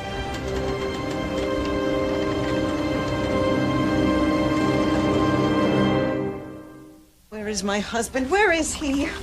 Here, Mom. Drink this. You have to get dressed. My babies. I can't put my babies into a lifeboat. It's freezing. It'll be fun. We'll get to go on a boat. Everyone up on deck, ma'am. I'm coming as fast as I can. Did you pack the children's things, Alice? The nappies and the warm leggings and the baby's milk cup and his teething ring? Don't be scared, Lorraine. We'll take some sugar water, all right? Some sugar water. There's no time, Mom. We have to go. I can't go without my husband. I'm not leaving without my husband. Alice? You get Lorraine, Mom. We're gonna drown. Wait! You must wait for my husband! Come along, sir. Alice! Come back here! Come back here right now! You must have the cotton for Trevor's little ear, and you don't have the sugar water! Are we going to drown, Mommy? Oh, no, of course not. No, it's nothing but a drill. It's just some kind of a drill. Oh, my poor darling little girl. People, please listen to your instructions. This group will be in boat 4, and this group will be in boat 8. They will be ready momentarily. All right, yes. The important thing is to keep warm. Here, glad I grabbed these on the way up. Hey, put on that life vest. Doesn't do much for a lady's figure, but... Hey, no room for luggage, Buster. Leave everything. I even left a wad of money rolled up in a pair of French bloomers. Hand embroidered, but what the hell? Darling, you look so grave. Aren't there enough boats? No, they're taking the women and children first as a precautionary measure. Then I'll wait and go when you do. You have to get on with the other women. We'll be together in a few hours. In heaven or in hell. We'll be ready in just a minute. I want to know the truth. We have about an hour before this ship sinks. I'll take you to a lifeboat and find you later. In a few hours, we'll be having breakfast on some freighter. Is that a promise? Now, ladies and gentlemen, would you all please line up by the door and please keep order here? That is the main thing. Yes, come on, ladies.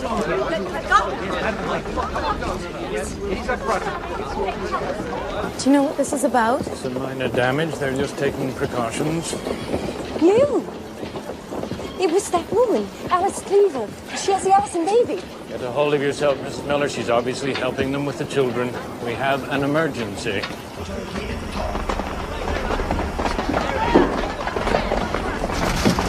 Locked! The bloody locked us up down here! Where are all the bloody stewards? Go back! Go back the way we come!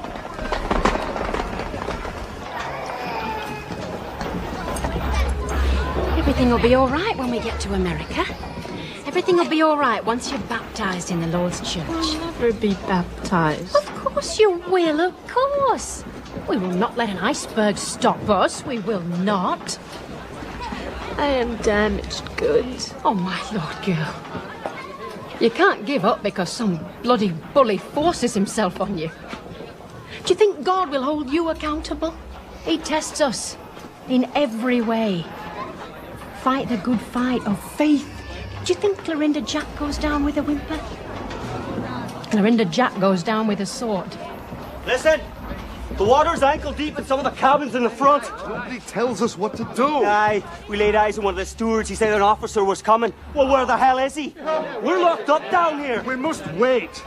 Clorinda, play some music. We must keep calm. Keep our spirits up. Show the children what courage is.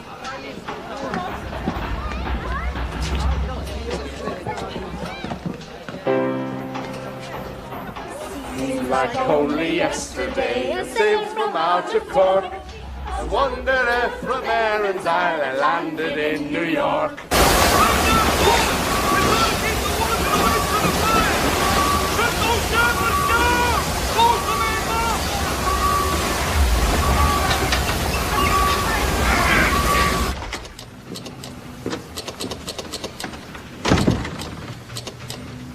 Any response? No. The ship seems to have stopped for the night, like we had.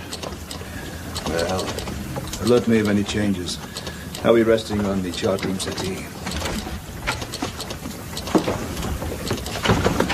Keep a lookout. You hear the old man? He'll want to know if she comes any closer. Just what I'd be longing to do, wake him up.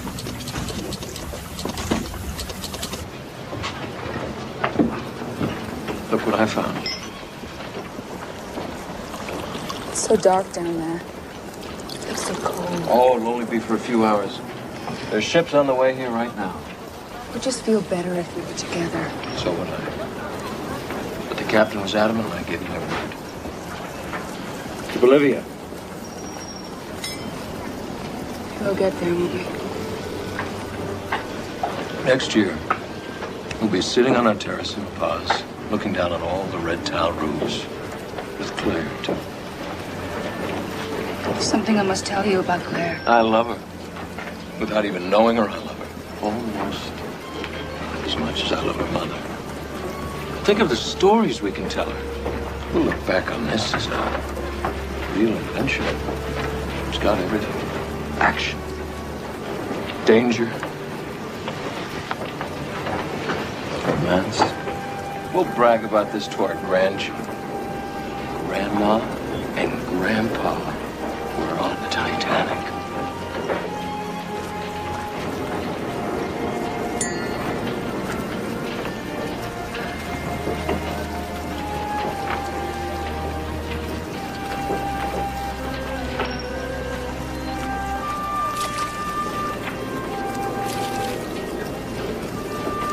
Move it, everybody. Move it along. Come on. Come on. We haven't got all day. That's it.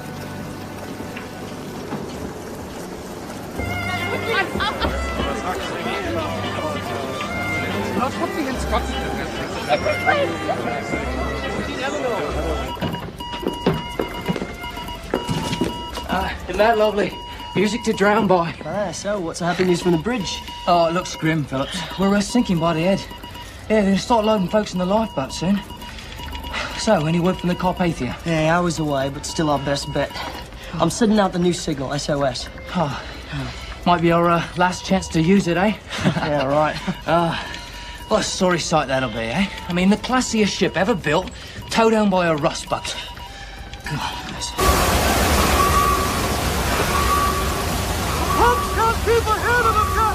We need light, Chief, and power for the wireless.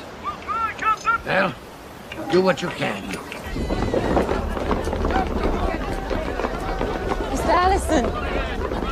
Mr. Allison! Now, don't you be afraid. Alice is here. I ain't gonna let nothing happen to you. Not this time. Why isn't this lifeboat being filled? Nobody said to load the boat. See here. Get back with the other passengers. I am the chairman of this bloody shipping line. I want these people aboard this boat immediately. What became of the boat assignments, Mr. Lowe? Nobody ever had any boat assignments, sir. Hurry. If it is serious, you must make sure to get on a lifeboat. We'll take this one. I'm frightened. Stop whining and get in the boat, Lulu. I'm sorry, ma'am, but no dogs. And women only right now, sir. What are you saying? Nobody's going to tell me to leave Charlie. That's the orders, ma'am. Your husband will have to wait behind. I'm not talking about my husband. I'm talking about Charlie. I'm not going to leave my helpless little dog on a sinking ship. Come on, Lulu. You can't let these few women go alone. You heard me. No men, no dogs. Charlie will sit right here. Thank you. Please, right this way. Won't you step? Right this way. Please, won't you step? We can't fill these boats to capacity, sir. 65 people and they'll buckle under the weight. I say lower them half filled. We can load more people down there from the gangways. No. Too dicey. How long do you think they would last if they went into the drink? I can't know. That water's 28 degrees. Better to take that risk than to kill them right off, sir. You men know how to row? Think so, sir. Good. Then you're in command of this boat. Stand by the aft gangway and be ready to receive more passengers. Aye, sir. Now, are there any more ladies before this boat goes? Me, sir. Me and my baby. Yes, of course. Let one of the men hold your baby while you get... I'll take him. Yes. Hello. Sweet baby. Just want to get on the boat. I don't want no strangers holding my boy. It's only supposed to be ladies and children. All right, men. Don't let him Let's off. go. Come on. Everything will be all right, folks.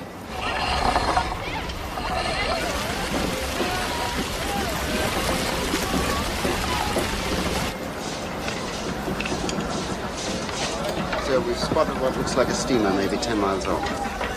Splendid. Has she acknowledged you? No, sir, not yet. Well, keep signaling. Tell her when the Titanic was sinking. Come at once. If she's answering, I sure enough can't tell. Ah, she's too far away. She can't see us.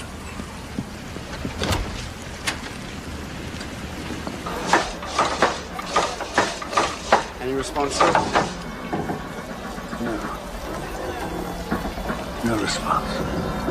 I thought I saw something, but it was only her masthead light flickering. Fire some rockets. Yes.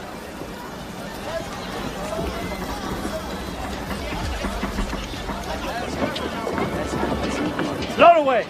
Load away! If you get the hell out of the way, they'll be able to do something. You're not going fast enough. Quicker! If they go any faster, they'll drown the whole lot of them. You know who I am. I don't care. If you're the bloody Prince of Wales, you move back or I'll knock your teeth down your throat. Don't you point your finger at me, young man. Couldn't have asked for more.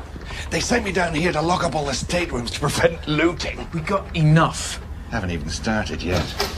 I saved the purser's office till last. People won't have time to get stuff out of the safe. What about the people downstairs? I told them I'd be back. Plenty of time to be a hero, sunshine. Plenty of time. Yeah, but all hell has broke loose. They're firing rockets. Ah, lovely. The key fit perfect. Fortune smiles.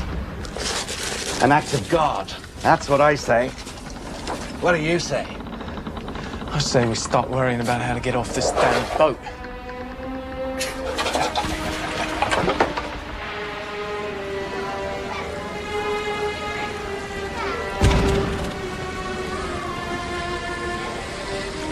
It's white.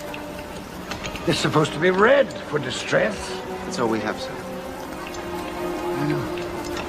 Keep firing them. Every 5 or 6 minutes. There are only 7 left in the crate. Then fire them all. Until they're gone. Yes.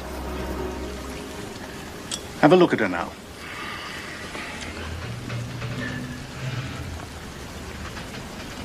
Another rocket.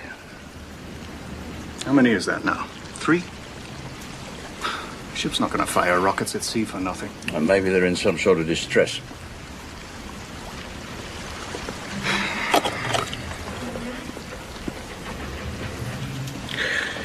Thanks, mate. So kind of you.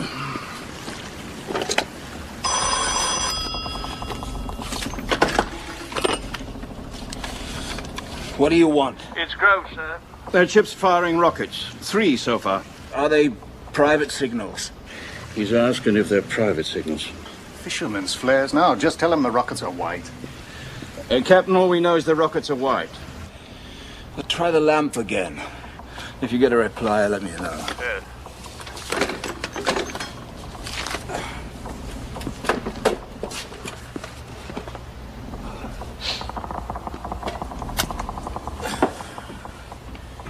Get your coats. We have to hurry. Trevor. She took Trevor. Alice took him. What? She's crazy. You knew it and you let her stay. Beth, stop. Stop right now.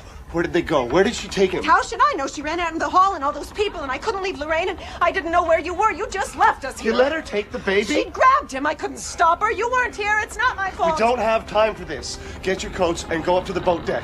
Where are you going? I'm going to find Trevor. I'll meet you up on the boat deck. Bess, you have to be strong now. We both must be strong. Oh, baby.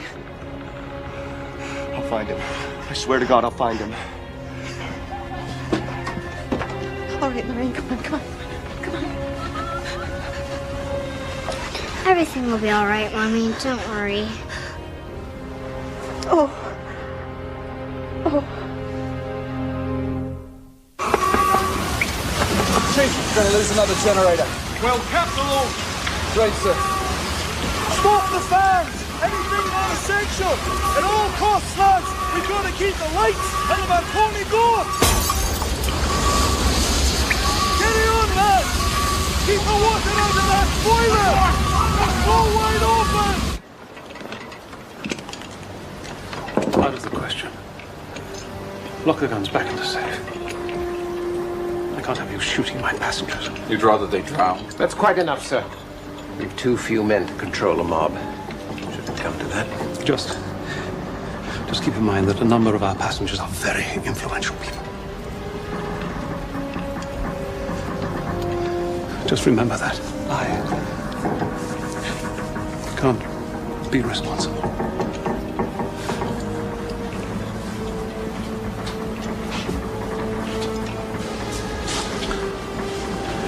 So don't offend anyone in first class by blowing their brains out. Mr. Lighthollow. Here. Take it.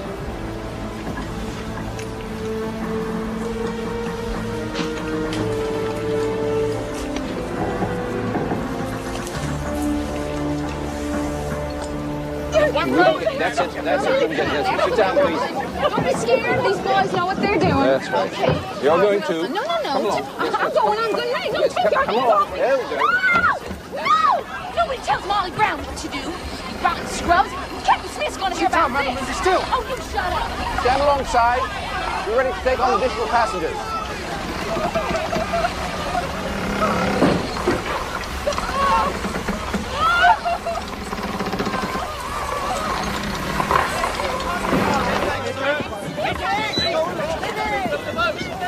My wife is in a delicate condition. May I accompany her, please? No, sir, Mr. Astor. No man is allowed on this boat or any of the boats until the ladies are off. The number of the boat, so I can look for her later. 4, sir. Don't make me leave you. Nonsense. I'll be on a later boat. Don't worry.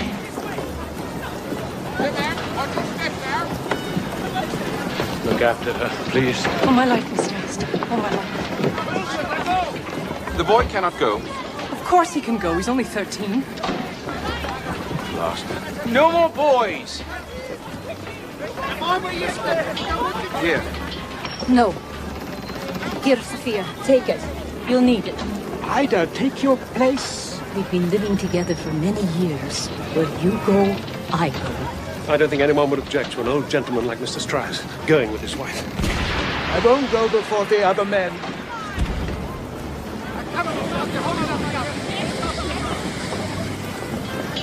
I will not be separated from my husband.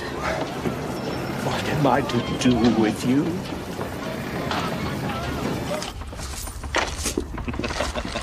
Will you look at this?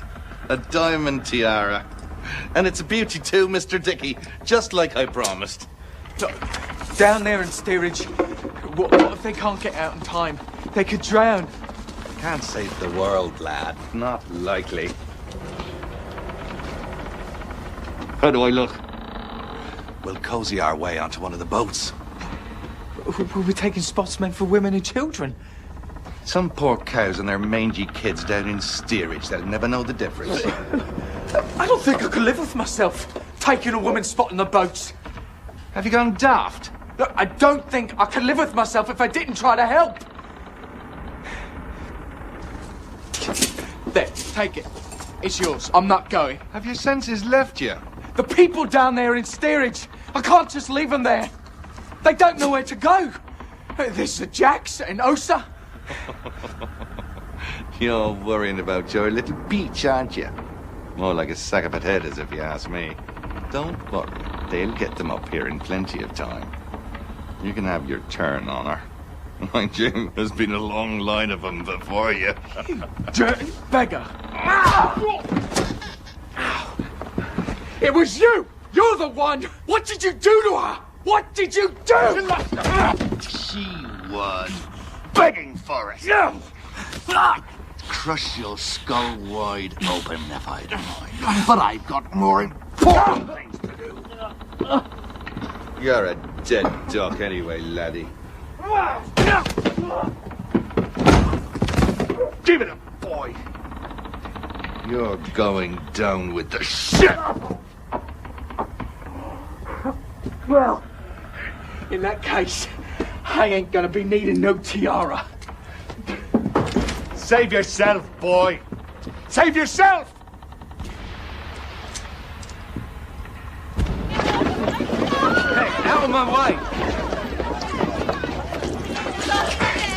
The women and kids still here. Aye, they come and took a group of 25. They said they were coming back for more, but we all want to go now. Hey, get your flock. Follow me. Excuse me. Excuse me. Hey, we have to hurry. Get you out of here. It's too late. No, they're still loading women and kids. You went with them. Yes, but I came back. Look, I told you I can change. I'm here now.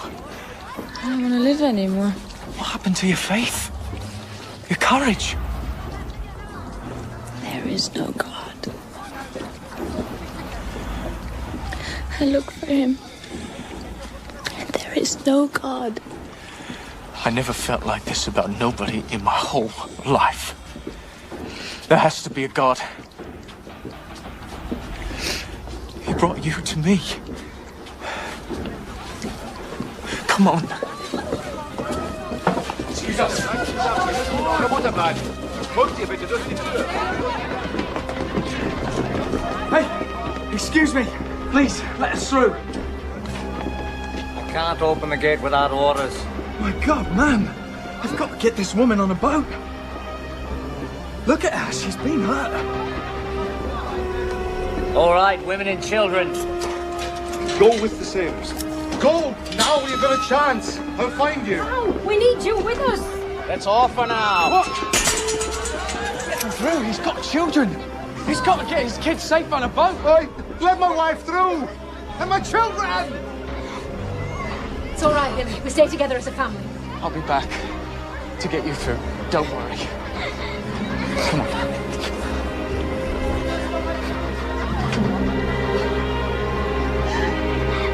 Let us through! You have a peach orchard in Minnesota. You have your whole family from Denmark. I bet you even become a nurse. Go on. Careful with her.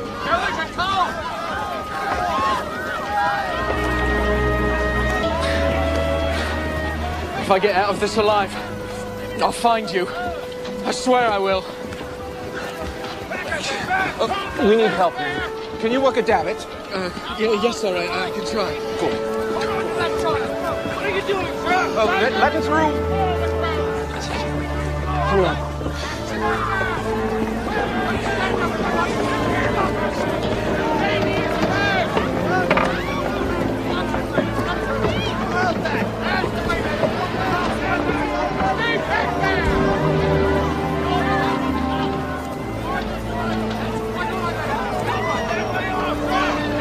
There's nothing but women and children in this boat. Mr. Lowe, take it all. No, sir, not me. Get into the blasted boat. That's where you need it most right now. But, sir! That's an order. Oh, I'm an excellent swimmer, remember? When I can't go without you. Yes, you can. One foot in front of the other. Think of it. Tell me about her again. She's smart, very smart. Nice with the father. Tell me about her horse.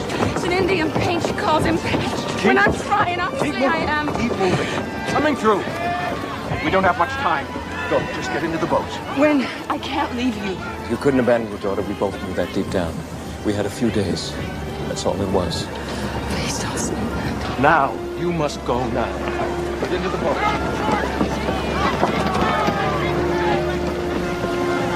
Claire's waiting for you. When she's yours. Claire is our daughter.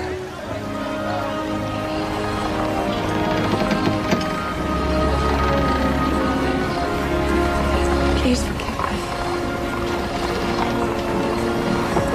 I love you.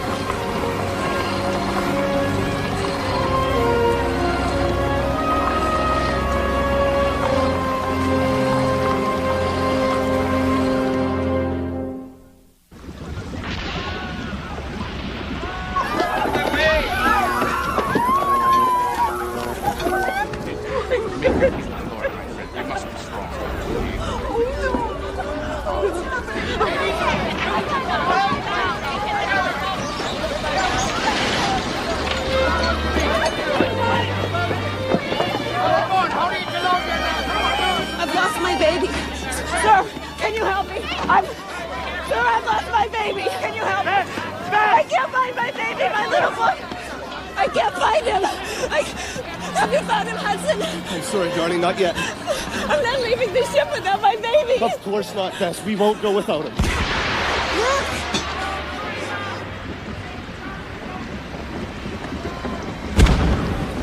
Look at the lights. Pretty lights. It's the last of the rockets. Why didn't they respond? Damn their eyes! Are they all dead?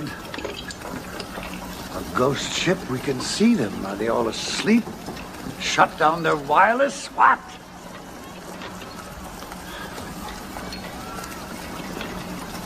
Never mind anymore. Go help with the boats.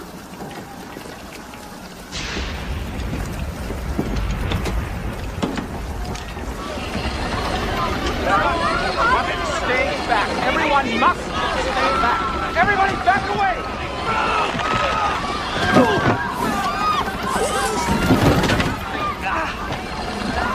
No! You'll bloody sink! I gotta get back! The jack!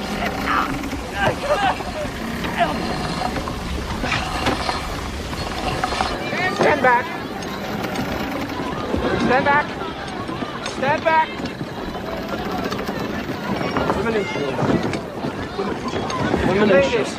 Any more ladies? Come on, keep it over the roof. Hurry, come on. Let him through. Che succede? Deve andare sola. No, papà, no! Devi venire con me, non ti voglio lasciare, ti voglio lasciare. Vai, figlio, vai, bravo. Vai, ciao, bella, ciao. Ti amo. Ti amo, caro, ti amo. Can't let the father go. No.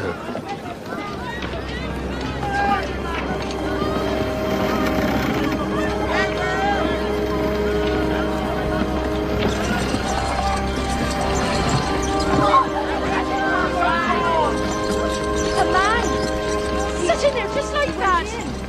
Shameful.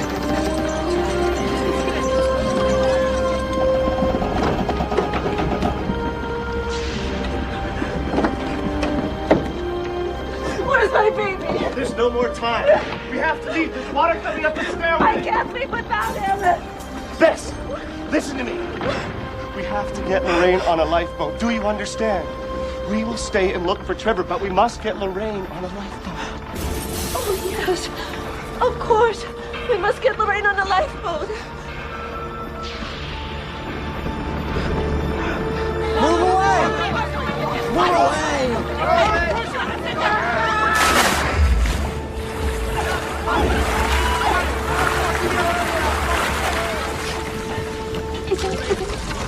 Oh, no, my dear. Well, we must demand our money back. Absolutely. Every penny.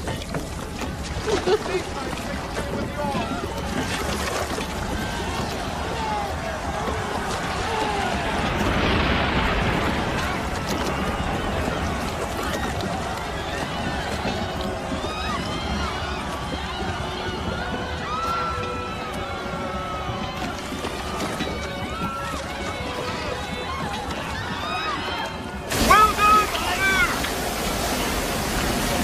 20 lads still at their stations.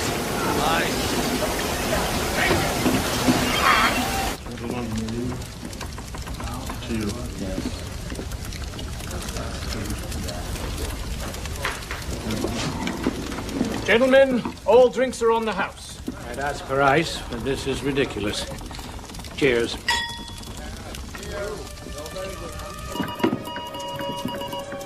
Gentlemen, you have done your duty. You can do no more. Now it is every man for himself. That's the way it is, times such as these. I release you. Abandon your cabin. Save yourselves. That way, sir. He's right, Phillips. The pal's almost gone. Phillips, you're talking to yourself, mate. Guess we'll get to see a big part of the world tonight, eh? Let's say it's 3/4 water. Aye!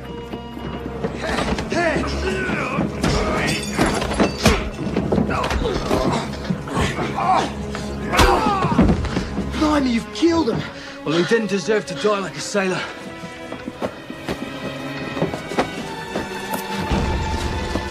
Come on.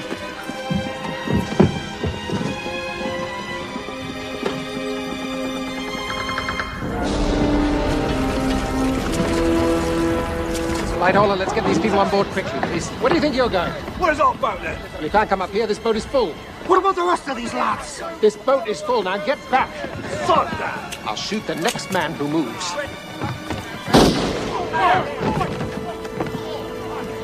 Damn you. Well, gentlemen, I suppose it's every man for himself. Mother!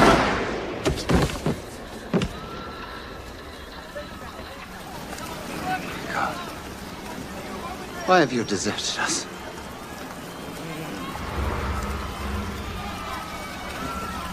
Open the bloody gate! I told you, first class only.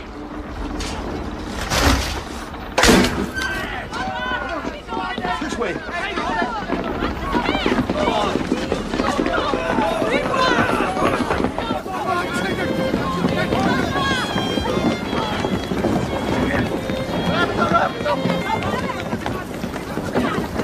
That's all, gentlemen. You've done yourselves proud.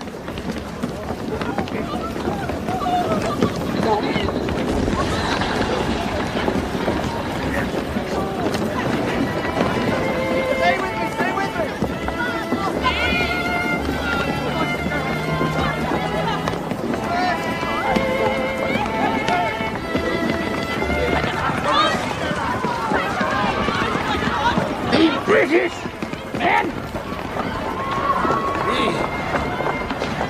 British.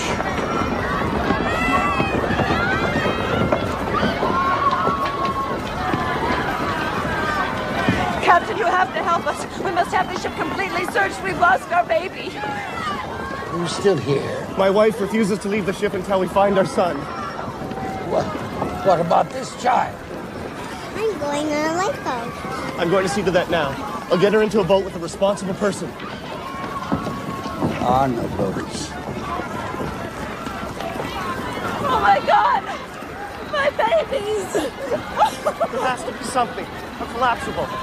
You have to help us. God, Captain, please help us. Sorry. There's nothing I can do.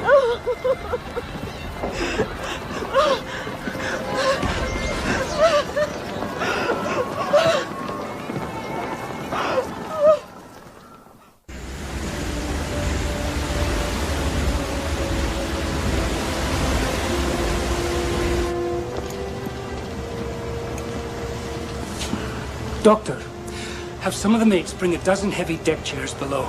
Equip them with heavy bindings. We may have a few hysterics with which to contend. And see to getting some ice and canvas bags. Put them in the cargo bay for the dead. Iceberg ahead. Port around 10 degrees. Maintain your speed. Porting 10 degrees. Eyes ahead, lads. But do neither the Titanic nor ourselves any good if we succumb to her same fate. Perhaps it would be prudent to stop. We do not have the luxury of prudence. Cut off all heat and hot water. Route every ounce of steam into the engines. We must go faster. Aye, sir.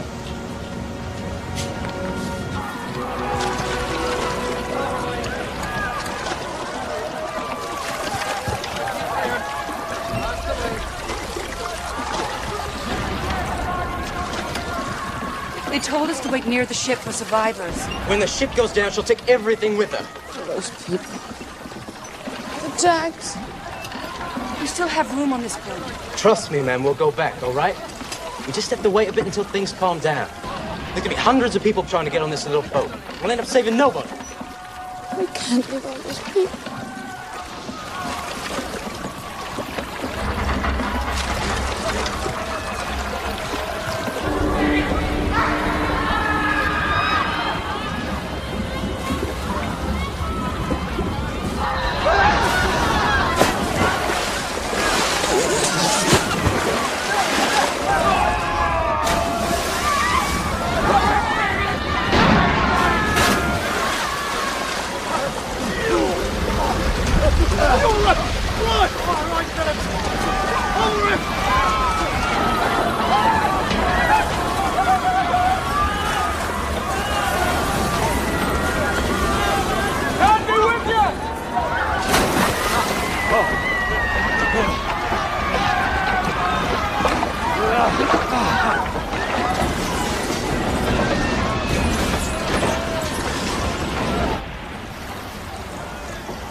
Try and save yourselves.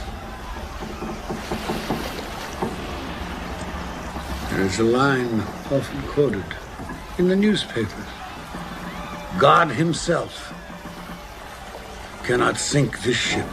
But she was appropriately named.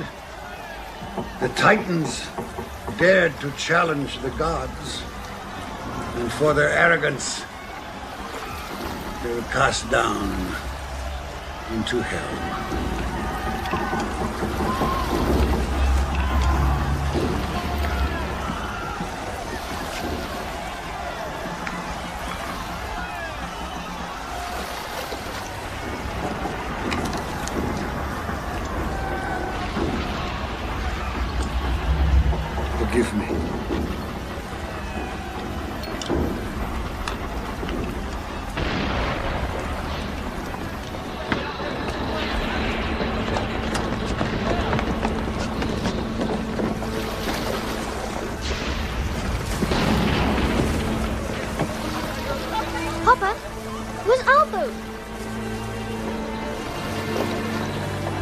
We will ask the man that very thing now, won't we? It's frightfully cold. Now we must keep buttoned up and stay close together. What have I done? It is a cruel joke. To have left our lives in Dorchester for this. We've never shrunk from danger or hardship. We've always met it head on. You're a good man, Black Billy Jack. You're honest. You're hard-working as the day is long. And you can be tender too, and I love you for it.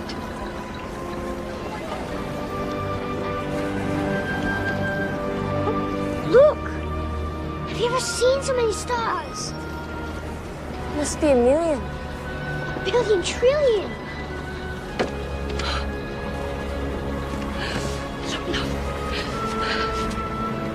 Our Father, who art in heaven, hallowed be thy name.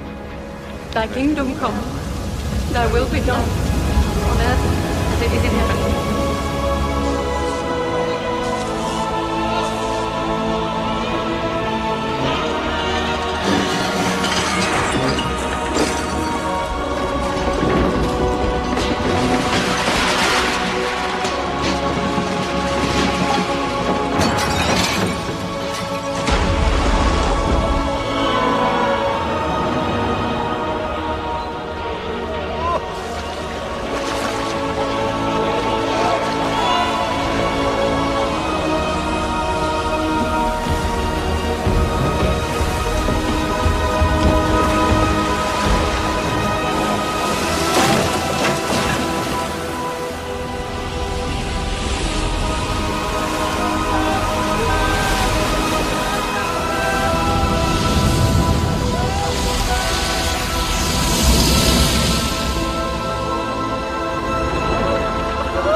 Now, we must go back now before they're all gone. Do you hear me? Please, sir, we must go back. It's all right. We'll go back. Come on, let's go. You fools! They'll drag us under. They'll swamp us. He's an animal. He forced me. She's crazy. Damn you! Can't let her drown. Leave me be. All of you. Get back in your places. But calm down now. Get back in your places, all of you. You're lower than an animal. Animals wouldn't do this to their own kind. Hear me, miss. Can you hear us? Chin up! You see me? Reach for the oar, man! I said, sit down!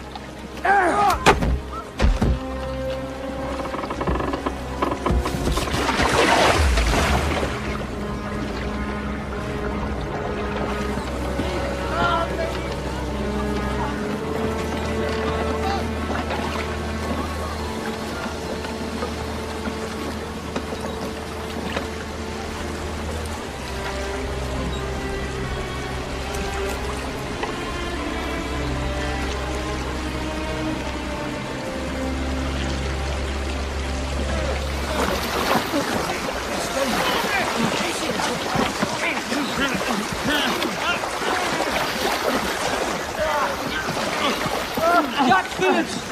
Wireless operator! Anyone see Phillips? We've got to paddle away before it crosses Saddle. Get back!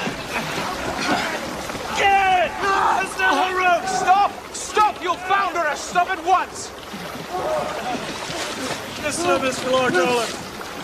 Keep your wits about you. Now spread out! Even the load! Hang on, old man.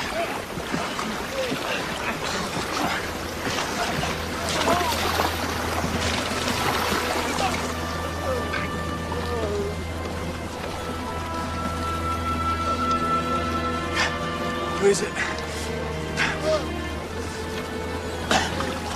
Somebody in the water. They're all around us. Take one and we got them all. Too many here as it is. We'll go under. Oh, sir. Help me here. Help me get her in the boat. Oh, it's through. Take hold on, sir. Take hold of my hand. I'll bring you in. Never fear. I got you.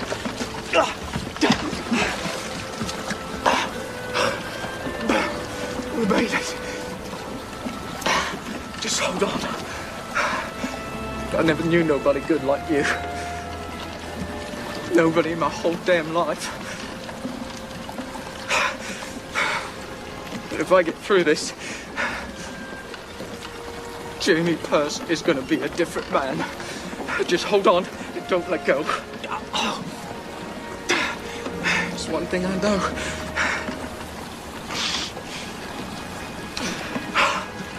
I love you. You're blooming out of your head, mate. You're blooming out of your head.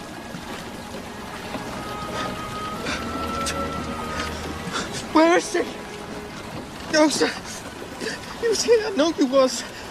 I could feel you. It wasn't a dream. Oh, sir.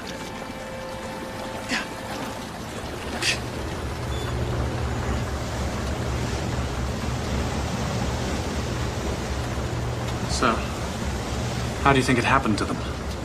I would not venture a guess. E.J. Smith is the finest master in these waters. Maybe nobody can master the sea. Ice ahead. Take us round at my direction. Ice out in your direction. How long can they last in that cold water? Not long. A few minutes, perhaps. An easy death. I don't know if there is such a thing.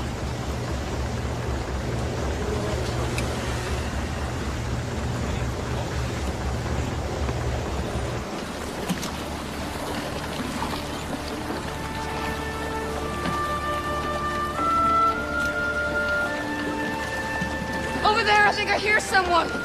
Where?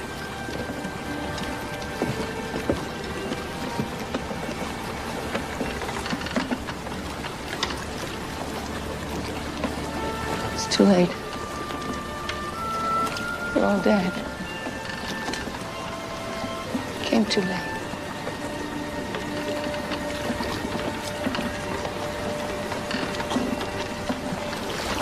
Everyone carefully lean your weight to counter the swell.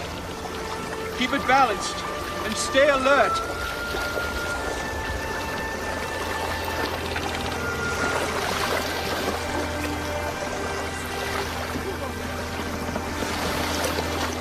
Sir!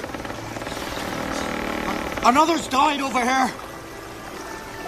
Can't we push them off to make room, sir? Can you see who it is? The bloke from the wireless, sir. Phillips, isn't it?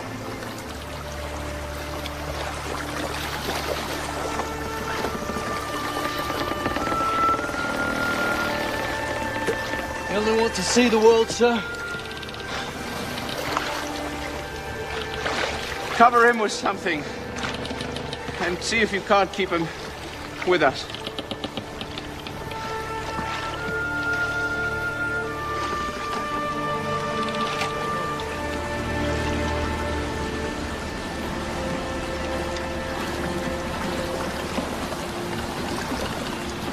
A light! Pipe down. Nothing but a shooting star. Oh, look, Lucky, it's a flare. Look! Another one! It's a ship! Come on, shoot him an oar. I'm not gonna die in some rotten little boat. No quiero morir.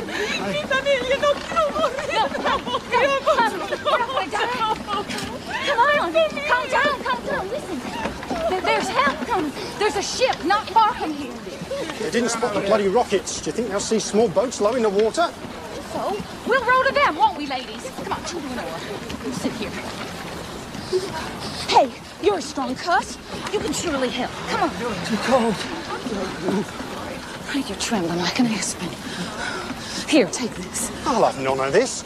Sit back down again. I'm in charge here. Blasted female. Any closer and I'll toss you overboard. Now, come on. On the beat. 1, 2. 1, 2. They don't see us. Well, let's make them see us. Come on, wave those lanterns around. Find some towels or some blankets. We can put them on the oars and we can set those ablaze. And people, shout! Shout as loud as you possibly can. Come on! Come on! Come on!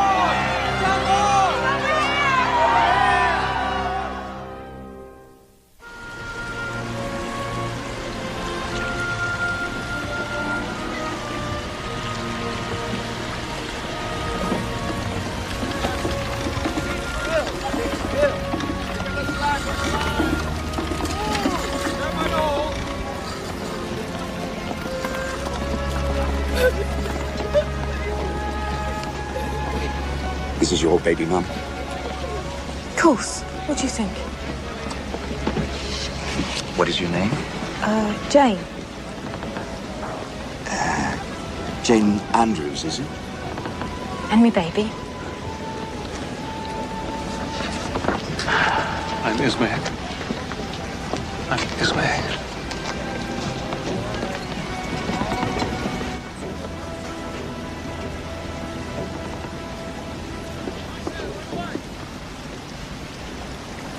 This is the RMS Carpathia. I'm Captain Arthur Rostron. 5th Officer Lowe, sir. My ship foundered at 2:40 this a.m. We struck an iceberg at 11:40. How many people were left aboard? Hundreds. Hundreds. Perhaps 1,000. Perhaps more. They've all gone down with us, sir.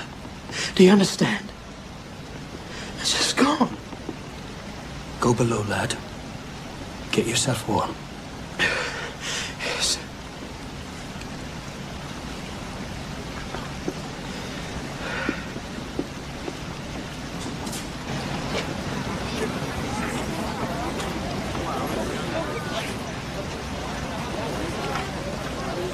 I'm Ismay. Yes, sir. The crew will take you below, get you some soup, something hot to drink. I do not want anything. Please. I'd be much happier if you just left me. Get me to a room where I can be quiet. I wish you would. Mr. Stevenson, take Mr. Ismay to my quarters.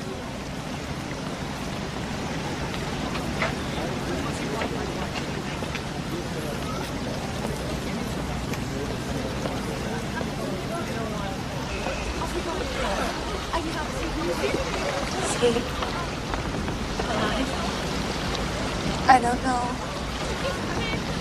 Could it be? My husband.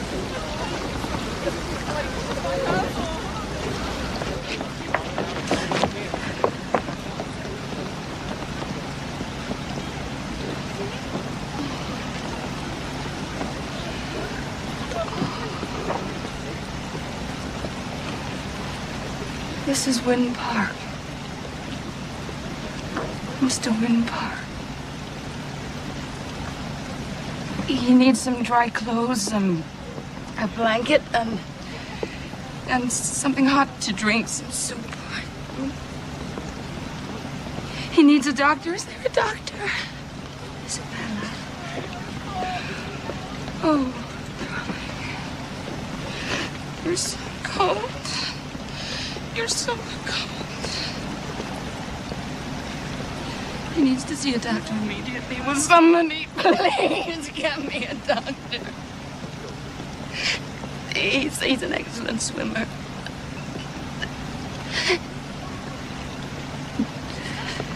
He said he'd get to me no matter what happened, and he did. Madam, I'm afraid. Please, don't say it. Because I don't want to hear it. We're going to the bath. We're going to sit on our terrace and look down on the red-tiled roof. Wynn, just breathe, darling. Just show them you can breathe, darling. Just breathe. Just breathe for me.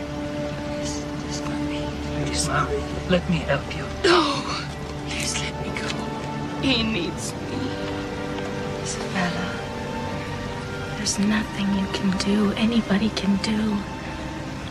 Mr. Park is gone. He's gone.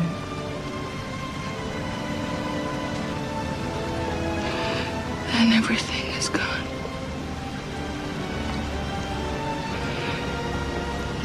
Everything.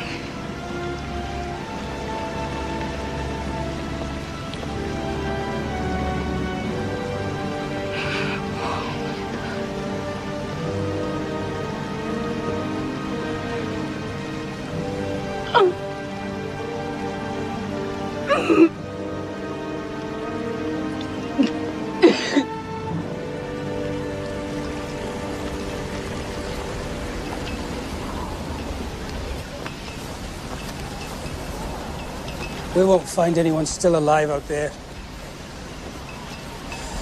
Plot a course for New York. The women on deck have the crew take them below. As soon as we depart, they're going to realize they're widows. Yes, sir.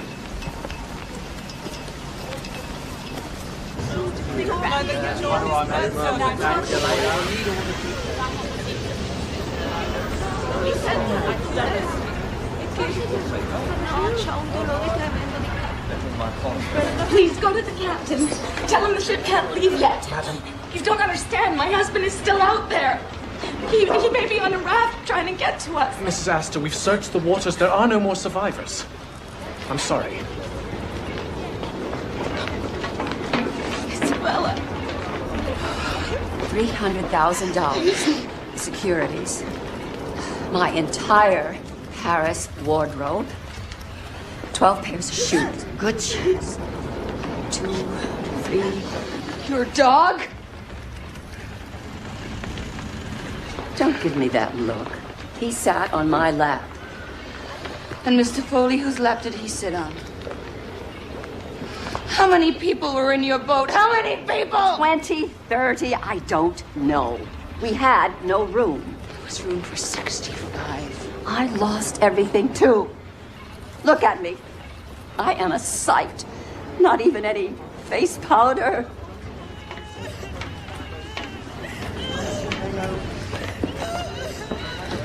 What about you?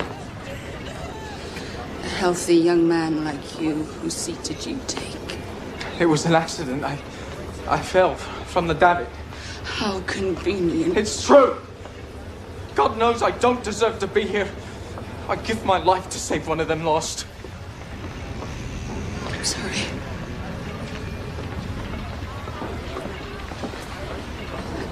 I don't deserve to be here either.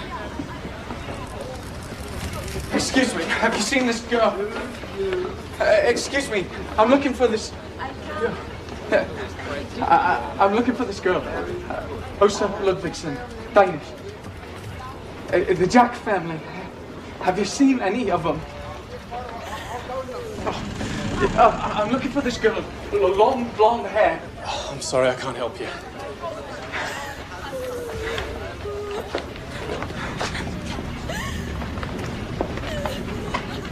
Åsa. I've been looking. You're all right. I wouldn't have left him if I'd known there weren't enough boats. Excuse me, ma'am. I thought you were somebody else. I'm sorry, ma'am. I was wearing a red coat and a little Titanic. Doc wants to take my leg. Says it's frostbite. Not gonna let him, though. Not about to lose it, right? Now, eh? Just gotta keep it moving. Hey! Hey, can you give me a hand here? Yoo-hoo, over here!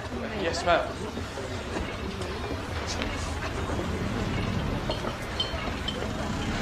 Gotta get some soup and mezcal, or she's never gonna make it. Here, come on. Hold her up for me. Åsa. Is it you?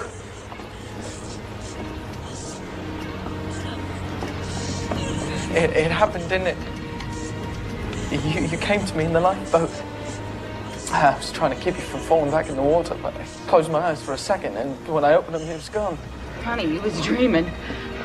She was pushed out of the boat. Mrs. Paradine and Officer Lowe pulled her out of the drink.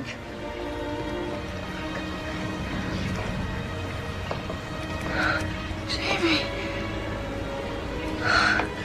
It's a miracle. Is there God after all? Yes, and he wants you to drink this soup. Here. You gotta get some nourishment. Go on. The Jacks? I haven't found them yet. Not even the children? Not even the children. All those people. They're gone. Good people. And look at me. Common thief. Why am I still here? What kind of God would permit that? What's the reason? Maybe there's not such a thing as a reason. Accepted. A gift.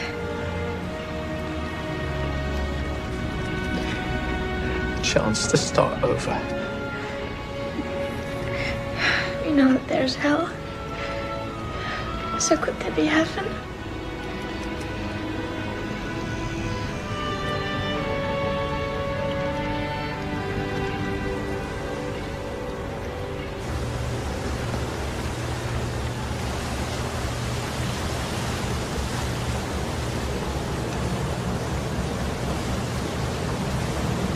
Mrs. Paradine, you must come down below. It's cold. The ocean's so big, isn't it? And it makes one feel so small, so insignificant. Maybe it's just to remind us that someday we'll all die.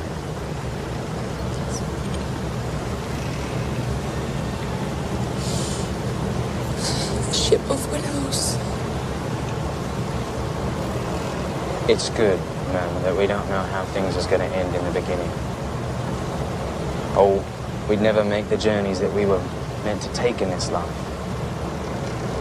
The journeys that make us who we are. You're a good man, Officer. I guess what I want to say is that I think you're a good sailor. And I thank you.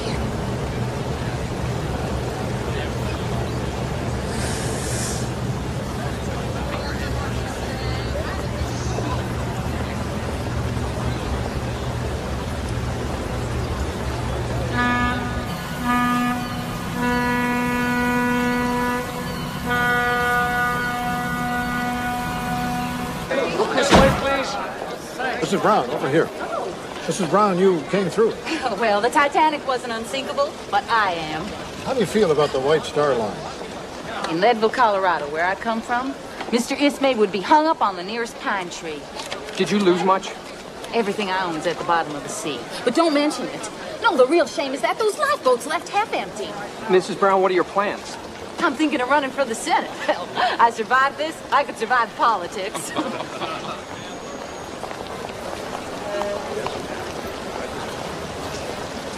It's clear that John's sons won't be coming for me. Of course they will. So many people out there. What about you, Isabella? Eddie will come, won't he? In spite of the wireless? No. No, he's a very proud man. I was going to set the world straight. And I only succeeded in hurting 2 more people. My husband and my little girl. He'll let you see Claire, won't he? I don't want to think about that. I guess I'm at his mercy.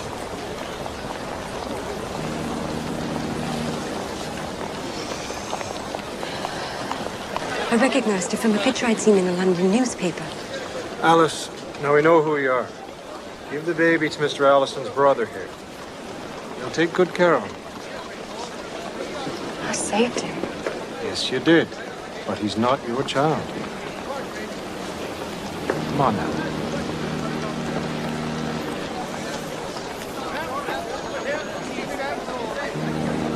This way, Alice. You risked your life to save this baby, is that right? I risked my life. Alice, we understand what you've been through, but can you give us a little smile for the camera, Alice? Pretty girl like you. Over here to the camera.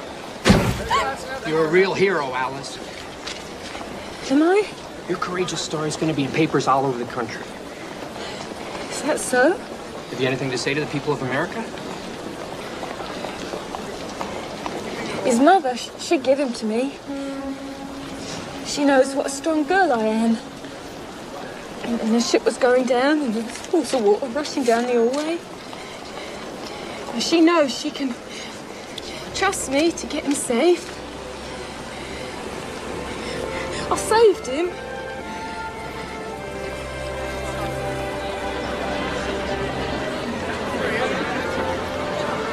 They're here. John's sons, I can see them. They're here to meet me after all. It will be all right, Madeline. I know it will. Thank you, Isabella, for helping me through this.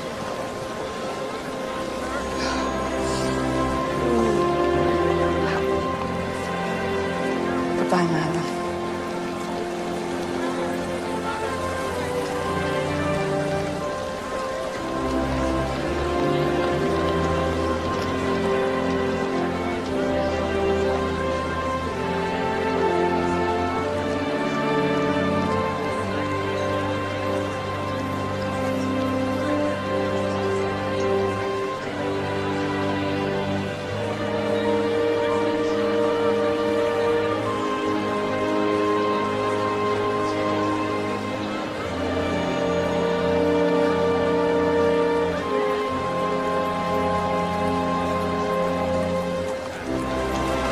No more sea voyages for me. Figure I beat the odds this time. I'm not going to be testing fate again.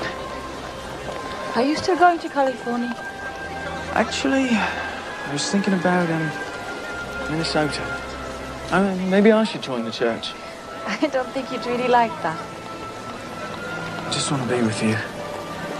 Start a life with you. A better life. Maybe it's waiting for us in California. No, sir. I don't want you giving up your dream. Well, you have a dream too.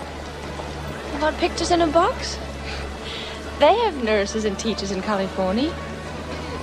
Peach trees too. And oranges. Oranges as big as grapefruits. They will grow them in our own backyard. I'll pick one for you every morning for breakfast. How's that?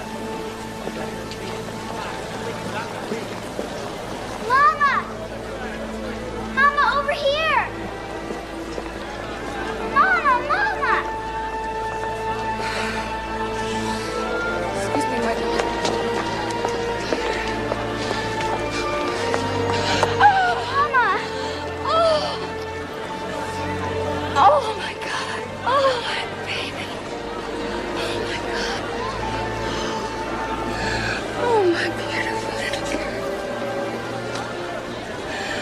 Bless you.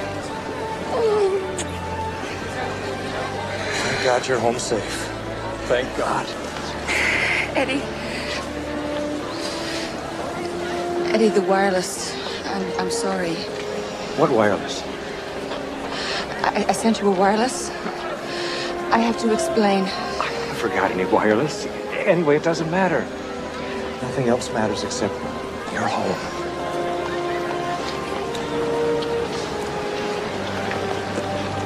Yes, you're right. I'm home.